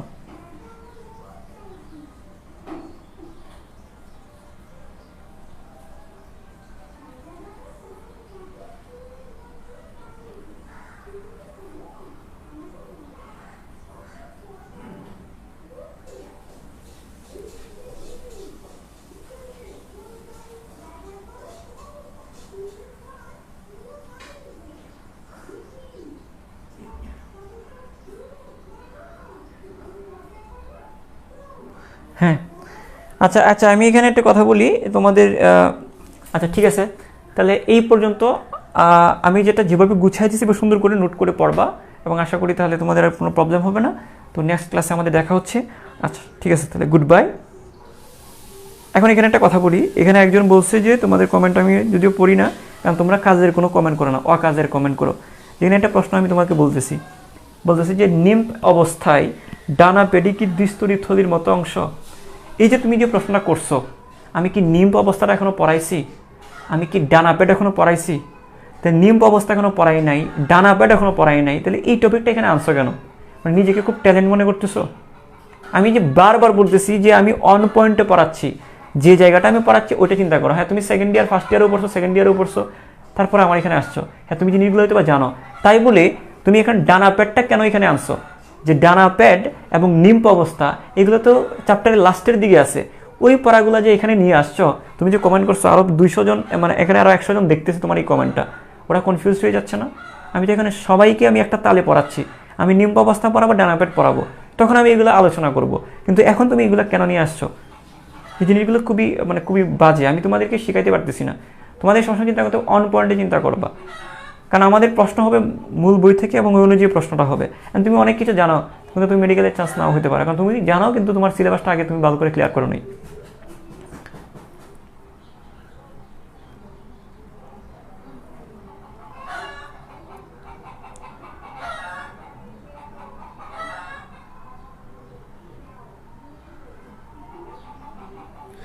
হ্যাঁ, তো এটা হচ্ছে এখন এখানে বলতে পারো যে এরকম এই ধরনের অভ্যাসগুলো ছাড়তে হবে তোমাদের। যেহেতু আমার এখানে আসছো, আমি যেভাবে বলি সেভাবে পড়ো, যেভাবে বলি, তাহলে তুমি বিপদে পড়ে যাবা।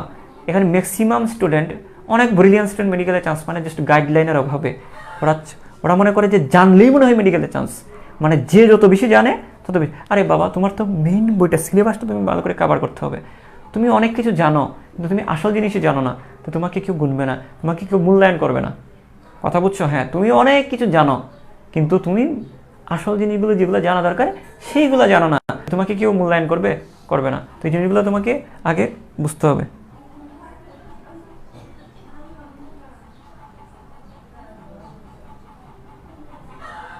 ওকে, ঠিক আছে। তো মানে আমি যেভাবে অন পয়েন্টে বলি ওইভাবে ওই পড়াটা তখন এটা করবা। তুমি এতটুকু মনে রাখো, যতটুকু জানার দরকার এবং যেভাবে জানা দরকার আমি ভেঙে সবই পড়াই দিচ্ছি, হয়তো বা আগে পরে হচ্ছে বিষয়টা, কিন্তু আগে পরে জিনিসগুলো তোমরা টেনে আনবা না, বারবার একটু চালাক করবা এবং আমি যেভাবে পড়াচ্ছি সেভাবে পড়াটা বোঝার চেষ্টা করবা, তাহলে আর কোনো অসুবিধা হবে না।